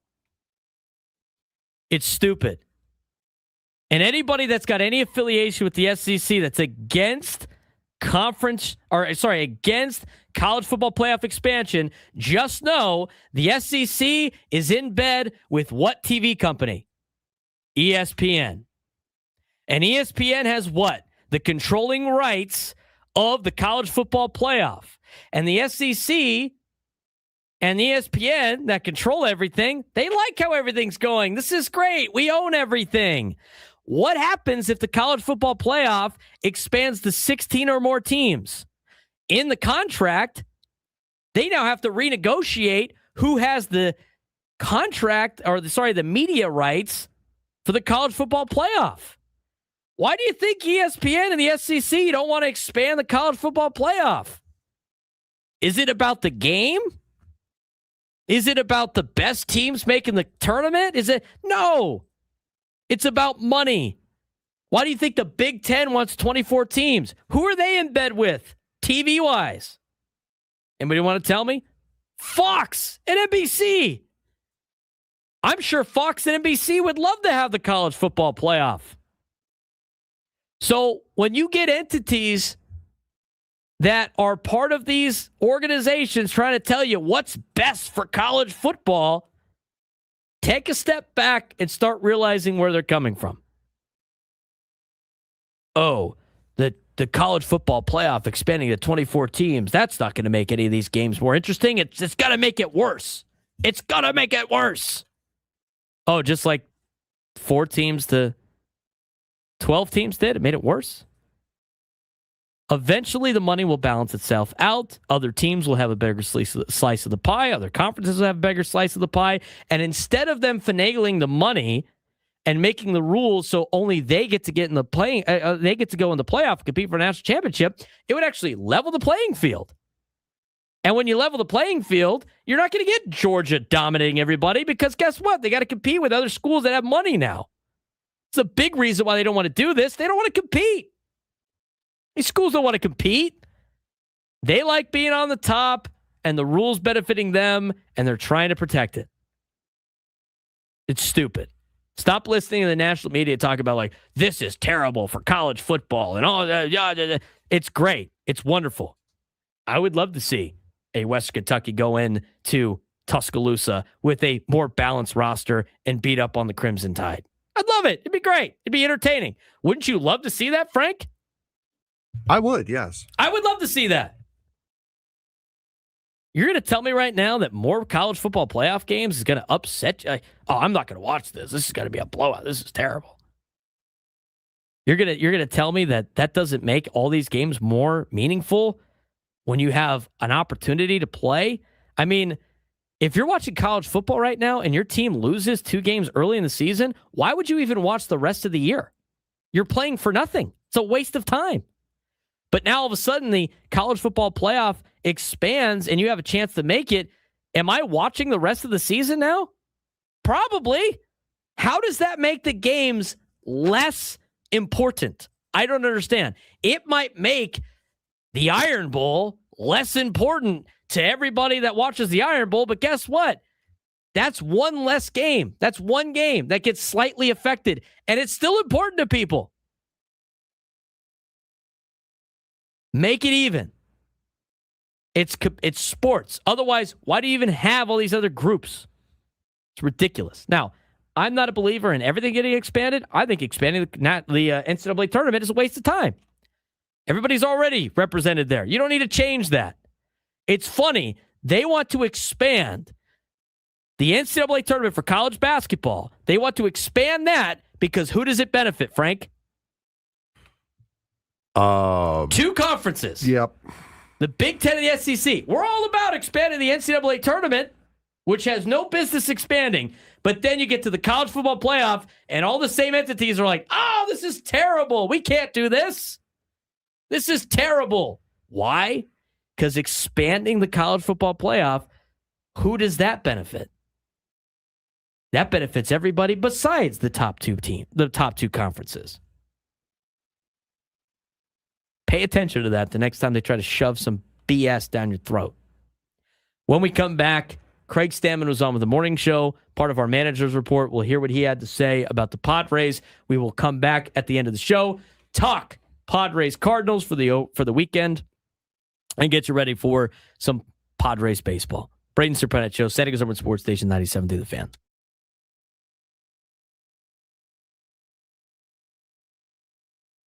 The NFL draft is over, but here's the real story on the draft. This wasn't about a superstar pick. This wasn't really about superstars at all. This was a depth draft. Teams like the Bills traded back, turning one pick into 5 because the talent gap just wasn't there this year. Meanwhile, the Dolphins, executives say they killed it, stacking talent and culture guys across the board. You saw aggressive teams like the Chiefs trade up, and patient teams like the Cleveland Browns sit back and still win. And don't forget the risks. Injury concerns, older prospects, big-time gambles that could define this draft. But the biggest takeaway, the NFL is still built in the trenches. If you can't block or rush the passer, you're not going to win a lot of football games in the National Football League, or really any league for that matter.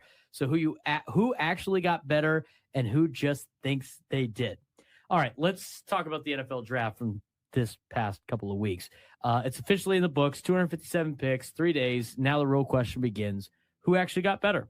Because once you get past the hype, the headlines and the draft grades, this is where we start separating smart organizations from the rest. And the overall theme of this year's draft, Frank, volume over flash. Yeah, we talked about it leading up to the draft, and it played out exactly the way we thought it would. It was not a superstar-heavy class, so teams just adjusted to getting the best draft they possibly could. Take the Buffalo Bills, for example.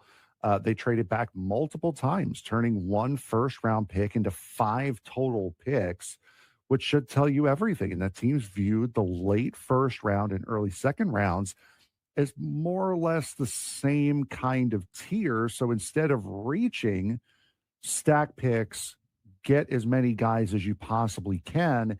And that seems like more of a modern day NFL draft style rather than just a this year, more of a this year kind of deal. Yeah, you start looking at, who won the weekend, and one team getting a ton of love around the league is the Miami Dolphins. Executives are saying that they absolutely killed it this weekend, or over the weekend, a couple of weekends ago. They brought in a mix of talent and culture guys. They land Chris Bell as a mid-round steal, Caden Proctor, a top 5 talent who slipped due to concerns, and multiple defensive pieces expected to contribute early. That's how you build a roster. So it's not just talent, it's identity for a team like the Miami Dolphins. And whether or not Chris Ello will be happy about it after the fact will remain to be seen. But at least they drafted a little bit differently. You had a lot of aggressive and patient teams a couple of weekends ago. When you talk about strategy, Kansas City Chiefs stayed aggressive, and they traded up and got Mansour Delane because they believed other teams were about to take him. That's a team that's trusting its board. Yeah, absolutely. And meanwhile, the Cleveland Browns went the opposite route. They stayed patient. They let the board fall and still walked away with multiple receivers that they had coveted. So 2 completely different strategies. Both of them worked, but only if your evaluations are correct. Did you really get the full benefit from your strategy working? Yeah, let's talk about some of the risky picks and some of the big bets. Every draft has them. The Raiders took a gamble on Jermod McCoy, top-tier talent with serious injury concerns. Minnesota Vikings bet on an upside with defensive tackle Caleb Banks, despite multiple surgeries. And the LA Chargers went against the grain. They drafted a 25-year-old prospect in Akeem Messider, prioritizing production over youth. I mean, these are picks that define drafts. They're not the obvious picks. A lot of risk involved, but without taking big risks, sometimes you don't get the big rewards. Yeah, and for a guy like Jermod McCoy, that was a guy who was projected to go in the first round and fell, I believe, if I remember correctly, it was the first pick of the 4th round. So there must be some serious speculation on McCoy's knee in order for him to fall that far down the draft for a guy who was supposed to be a first-round pick. One thing is clear, though, it's still the draft. It's still the trenches. The draft is won in the trenches. The league is won in the trenches. And offensive and defensive lines still dominate team building. Eagles double down on the offensive line. Lions aggressively positioned themselves to grab a top tackle. Texans targeted interior linemen early. The message was clear. If you can't block and you can't rush the passer, nothing else really matters. But a few storylines to watch, a few under-the-radar developments. Steelers quietly took a swing at quarterback Drew Aller, betting on development, not immediate impact. Jets were one of the most aggressive teams in terms of trade analytics and board manipulation. And the Jags once again ignored consensus and drafted their guys regardless of public rankings. And for a team that's made the playoffs the last couple of years, you know what? They might be doing things a little bit better than what maybe the experts say. That's one thing that I have noticed over this draft. 125 on a Friday. Had to light up the college football world a little bit. I've been stewing on that one for a while, all week, waiting to get my take on that. Just stewing, waiting for an opportunity. All right, let's get to today's Managers Report. The Managers Report with Craig Stammen is brought to you by STCCU. It's not Big Bank Banking, it's better. Had a little bit of technical difficulties this morning, but we did get a clean enough clip for you as Craig Stammen joined Woods and Paul this morning on Ben and Woods. Here's what he had to say on the Managers Report. Yeah, we just got to keep at it. It's, there's no secret sauce. Otherwise, we'd have figured it out by now, hopefully. You had a crash out after the first Giants game, and us coaches kind of had hard, powwows and, hey, we got to figure this out. What can we try differently? And, we're working behind the scenes as much as we can to, change up any little thing that might get them going. But, the players are working hard and they're going to get going. And the good thing about what we've got going on right now is we're able to win some games, and we don't really have any of our big guns firing on all cylinders, outside of maybe Xander Bogaerts. So, that bodes well for the future. Get these guys going, get them kind of hot at the same time. And then, maybe we can reel out some games where we score, quite a few runs. But just stick to it. Like you said, long season. There'll be some crash outs along the way, but we just got to manage those and keep at it. I love how crash out has been added to everybody's vocabulary now. Now adults all say crash out. So now the kids have to say it's not cool, right? You got the manager of the Padres using crash out. He's right, though. You're going to have these throughout the year. They just have to try to survive them as much as possible and then go on longer runs. I mean, this is everything that we've talked about since spring training, Frank. Oh, exactly. And we talked about before, getting everyone right at the same time. How often ever is everyone right at the same time? There's always somebody who's a little bit off. And now we've gotten to a point where we've had 3 or 4 guys that have started really off. 3 or 4 of your most important guys have started really, really off. And they're starting to all get it together, and they're getting it together in their own time. They will be just fine. I think so too. I mean, with the offensive struggles of the Padres and, throughout the year, obviously there's some guys that are doing well, some guys that are not. And to answer your question, how often do we see that? We don't see that very often. And when we do see that, Frank, teams go on historic winning streaks. That's when teams hit historic winning streaks. The last big one I remember, of course, was the Moneyball A's. They won 22 straight games. Correct. That was everyone clicking together at the same time, and also luck in that as well. And how bad did they start the season? Oh, they were pitiful. Horrific. To start that season. So it'll come around. Don't worry about it. Everything will be fine. And in the meantime, you're a game out of first place. Exactly. It's May. We talked about with AJ Cassavell yesterday in the press box. And I think you're a game. Did the Dodgers play last night? They did not. Okay, so now you're even. So now you're even. You were that half a game out because they had one more game than you. So Correct. Now you're even on games. 833-288-0973, 833-288-0973. We'll talk about Padres and Cardinals tonight, tomorrow, and Sunday to finish up the show. Leading into Gwynn and Chris, San Diego Suburban Sports Station 97 to the Fan.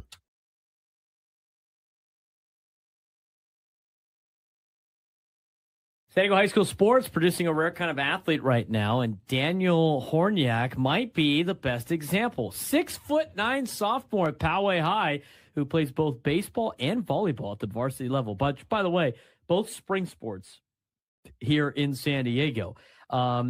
He doesn't just participate, by the way. He's good enough to pitch at nearly 90 miles an hour in baseball and be called a unicorn in volleyball because of his size, his passing ability, and his athleticism. But there's a catch. He's been invited to the under-19 national team development camp, which could force him to miss the CIF playoffs in both sports.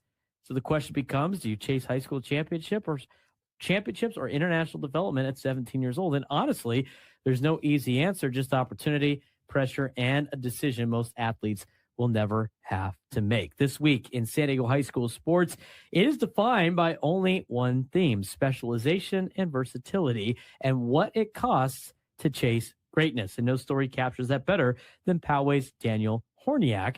At Poway High School, he is a sophomore, and he is doing something you almost never see at an elite high school level. He's playing 2 varsity sports at once, baseball and volleyball.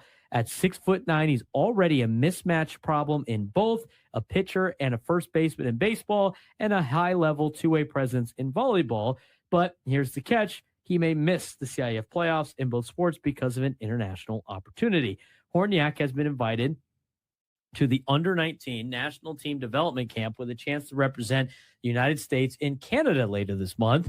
That's the kind of decision most athletes never get close to making: stay local for playoffs or chase international development at age 17. And here's the honest truth: there's not really a right answer, just opportunity cost. His volleyball coach calls him a unicorn, not just because of his size, but because he can pass, defend, and move like a much smaller athlete. And in baseball, he's already hitting 89 to 90 miles an hour as a sophomore. This is what makes his situation so unique and so complicated, because at some point, every elite multi-sport athlete does have to choose. A very interesting conversation for a very unique player, Frank.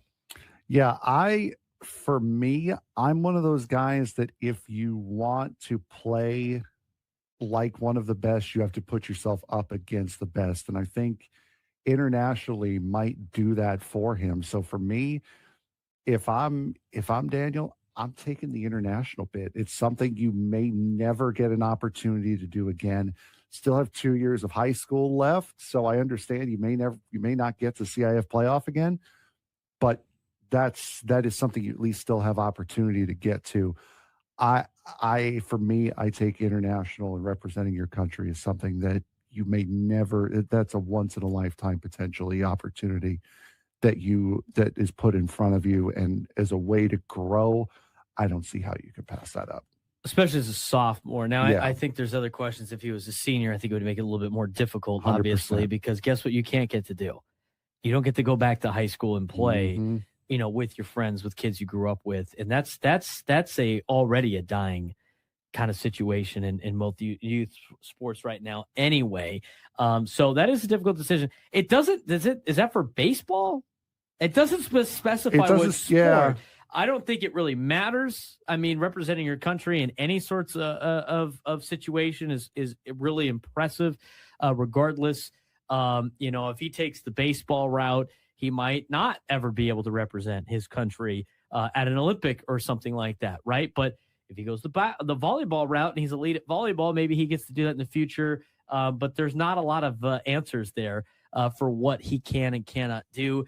Maybe he misses out on the playoffs. I think as a sophomore, you got to go do the international thing. I think it's a different conversation later on, especially if he has never done it before. But now shifting to a bigger picture of San Diego talent spreading across college baseball. For former local stars continue to produce at a high level.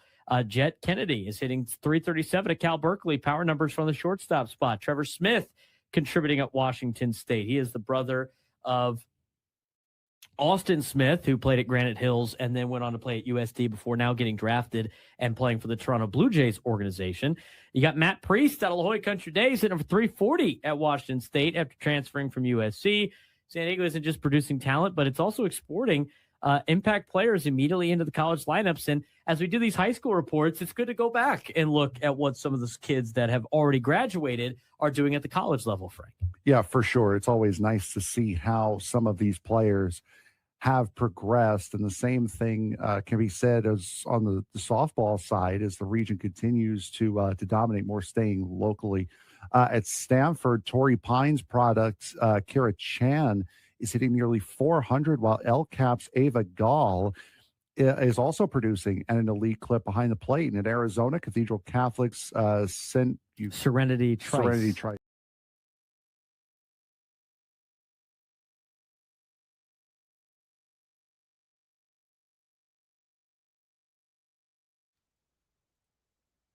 134, final segment of the Braden Surprenant Show as we broadcast to you live from the Bill House Studios. We know how. All of our guests join us on the SDCCU fan hotline. It's not Big Bang Banking.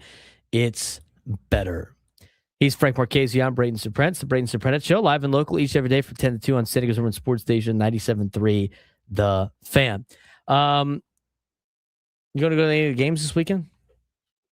I'm working the game on Sunday. I'll be here. Oh, nice. This Sunday and next Sunday for the games. So you got to do with Sam? Yes. But I think I'm going to try to go to the game tonight, but I think I'm going to take this weekend to relax a little bit. Nice. It's good to watch some of these games on TV a little bit. Yeah. Sit back, relax. I don't have Apple TV Plus, so I'll send you a text. I'm going to go somewhere to watch it. Never mind. Yeah. So I'm going to go somewhere to watch it tonight. Should be fun. I'm going to go with so my friend coaches at Scripps Ranch, right, for volleyball, for beach. They got eliminated from the playoffs, but we're going to go support their boys team who's playing Canyon Crest today. Nice. So that's at like 6. So I'm going to go to that, maybe go to happy hour before, go to that, and then go watch the Padres play. And the Ducks are in action tonight. Yes, against Vegas. That series is tied at 1. We don't really talk too much. I mean, we haven't talked a lot about the NBA or the NHL playoffs. I mean, I can't watch the NBA playoffs. I try. I really do. There's so many like ticky-tack fouls, and there's just so much nonsense. It's hard for me to get into it. The NHL playoffs, though, I think have been great. I've been watching that almost every night after the around the Padres. But big game for the Ducks. The Ducks right now could be up 2-0. Yeah, with how well that they played in Vegas, they're the only series that's even right now. And they got Vegas tonight and Anaheim, a place that they have not lost so far in the playoffs. They've played really good hockey at home, and the way that they've been able to play, when they have these young players that don't know any better, they have a couple of veterans that have been there and won Stanley Cup Finals, but also with Joe Quenneville as their head coach.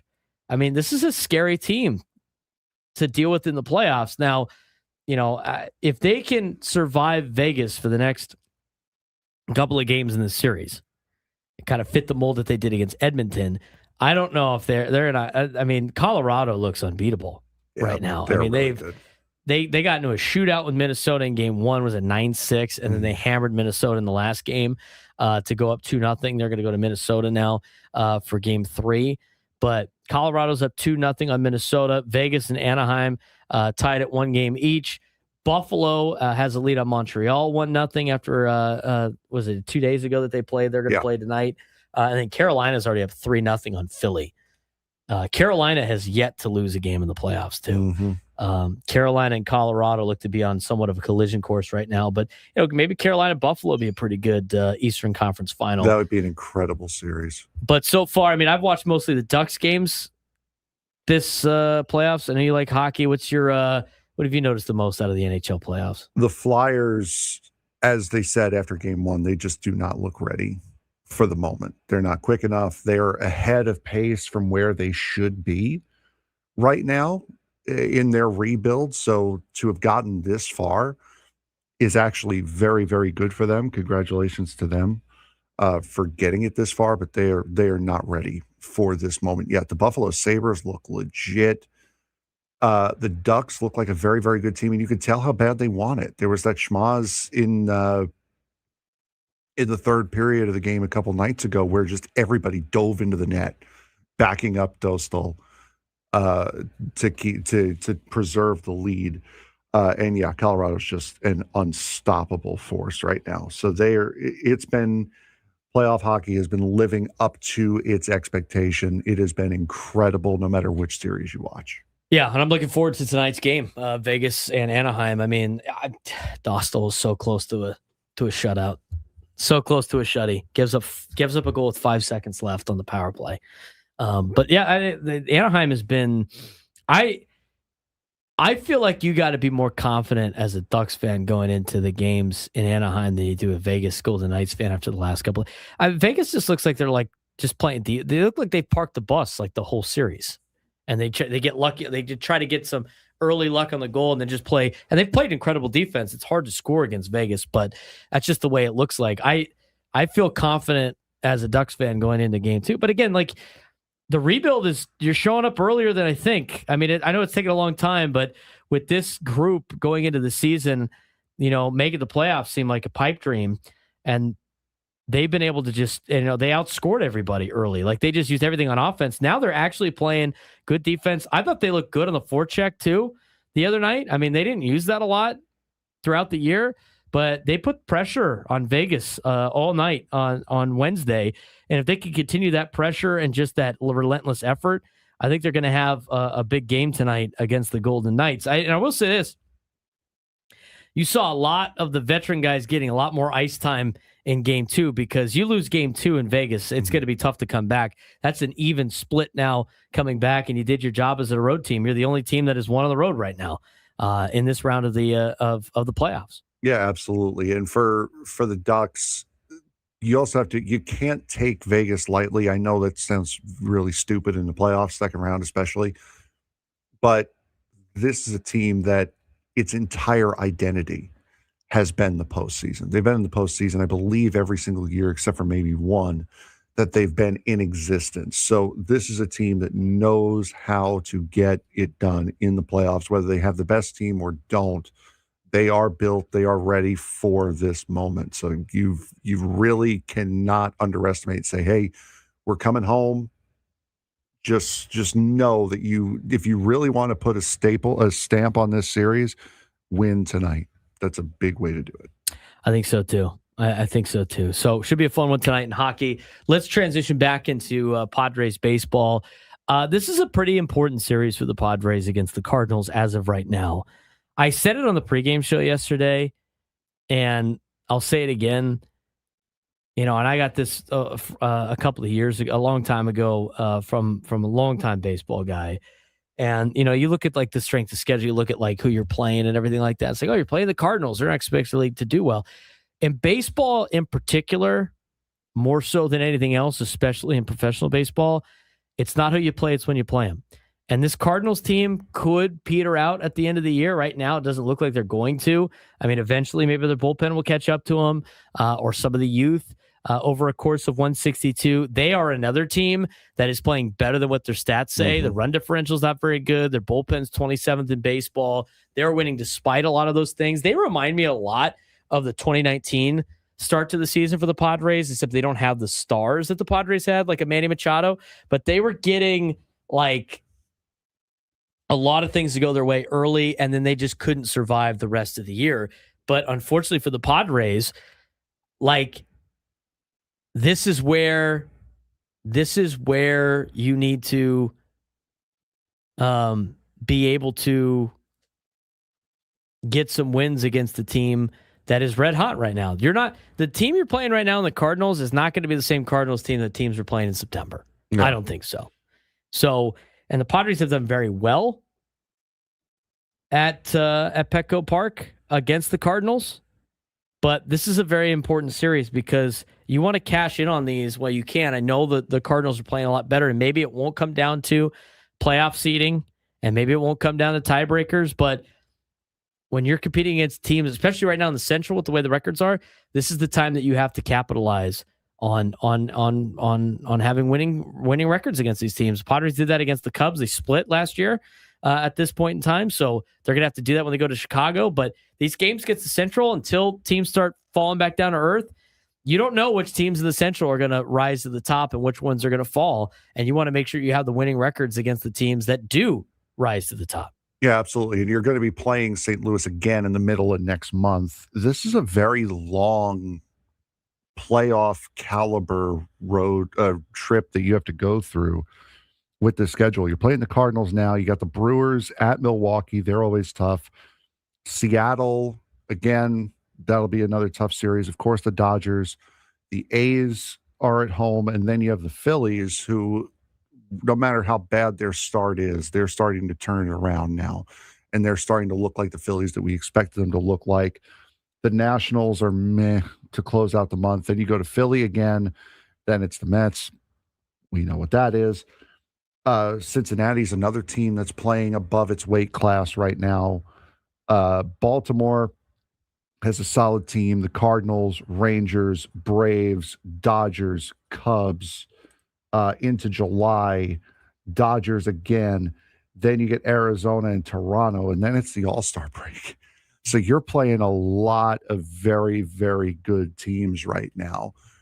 So it's going to be, I'm going to warn you guys now, it's going to be very, very up and very, very down throughout this entire stint. Stick with it. They will be fine. We don't need to crash out after every single loss because this is a really, really tough month and a half to 2 month stretch the Padres are going to have to go through with very, very few respites in between. And that's what we talked about going into this month.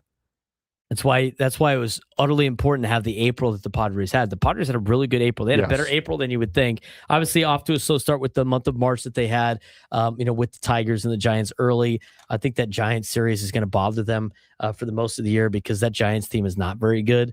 But this is a tough Cardinals team right now. You got to try to take 2 out of 3 over the weekend and split in a 4-game series. I mean, it's hard to win 4-game series. It'd be better to win 3 out of 4 at home. Because use that home field advantage. I think it's going to be tough to sweep the weekend, but Milwaukee's not going to be much of an easier contest. I mean, they've continued to play good baseball. Seattle, who you happen to sweep at home, is going to be tough. It'd be nice to win 2 out of 3 there, but that's another place in the schedule that's difficult. Then you got the Dodgers, who is always a handful for the Padres. And you know what? As you mentioned before, the A's are in first place. I know the A's are good. The A's are solid. They are legitimate. They're not. You can't just roll in. Philadelphia starting to figure it out a little bit, and then who knows? Washington continues to score a lot of runs, but you go through that entire schedule, and then you get to the end of June. I mean, you got a stretch at the end of June where you got in St. Louis, which is tough. You talked about Baltimore. The Texas Rangers are near the top of the standings of the American League West. Atlanta Braves are one of the best teams, the best team in baseball. I mean, you got a series at home, homestand where you got Atlanta and the Dodgers for 6 straight games. Mm-hmm. And then you go to Chicago to take on the Cubs at the end of June. And then it doesn't get much easier because then you go to the Dodgers again for 4 for the 4th of July weekend. And then you got Arizona for 4, who you're competing with for a playoff game. That's a little bit of a respite. But still, that's a division rival you got to deal with. And then Toronto. And who knows what Toronto's like? Because before you played Toronto last year, the sky was falling in Canada. And then they kicked your ass and then ended up going to the World Series. So that's all before the All-Star break. There's a lot of good players. A lot of good teams that this team has to deal with. And so these wins are important. This is a tough stretch. And then you get to the All-Star break, and the tough road trip you got to deal in the summertime with Kansas City and Atlanta and Miami. I mean, a lot of humid areas for you. And the schedule doesn't really start to lighten up until relatively the beginning part of August. And, hopefully you'll see what happens with Houston because they're not very good as of right now. But you got the Giants, the Pirates. I mean, there's a lot of teams that might be a shell of themselves in the second half of the season. But this is the big port in the schedule that you have to compete with. Your Golden Goopher's about to get a chat ban. Who knows if that is the Golden Gopher or not? Maybe they got wise and changed their names. Whoever they are, they're going to get a chat ban.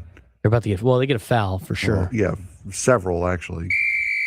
He draws the foul. How bad is it going to be for them if one of your players gets us the Eric Hosmer cameo? That's going to be as a rejoin. How bad for them would that be? Well, what's even more rough is when you tell Coach Doyle about it, and you put and then all of a sudden the running on Monday is going to be awful. What you can't have is Coach Doyle finding out about the YouTube chats, and even if one of the players has graduated. I tell you what, it's never good when Sean Doyle says, bring your running shoes to practice. None of my teams have ever done that. That I was on, It was great. But a lot of the other teams that have had to deal with that, it's rough. And you could just keep chalking up stuff. Don't encourage Coach Sorhan to chalk up more stuff for Project Crucible, where they stay there for 3 days. That's even more rough. Anyway. This chat doesn't go away, does it?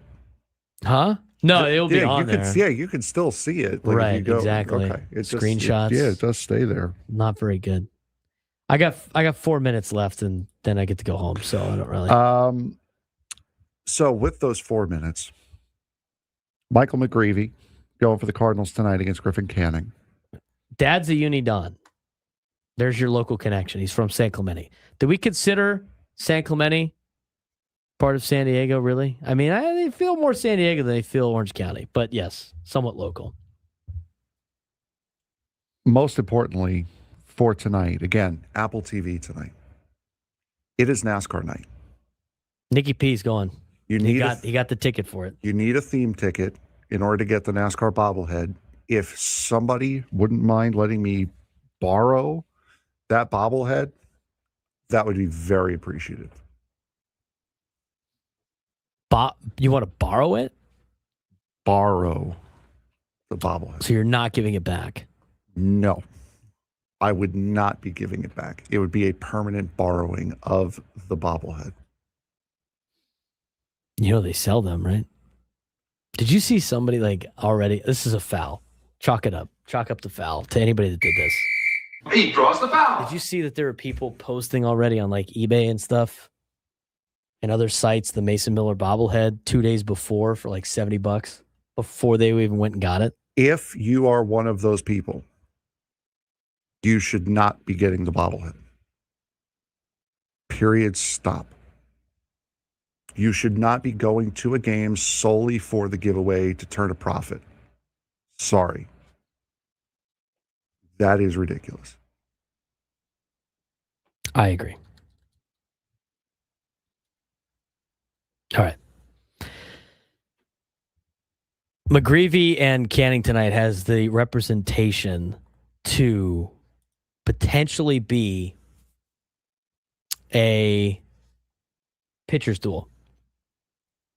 What does Griffin Canning got to do tonight to replicate not to replicate, but I feel like to feel more confident in this rotation, it would be nice to see him really build off of his last outing.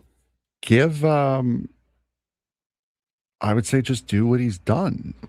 Do what he did. Just get just get a couple of innings in. Give me 5 innings, 4 runs. Just do the number 5 starter thing. That's all you have to do.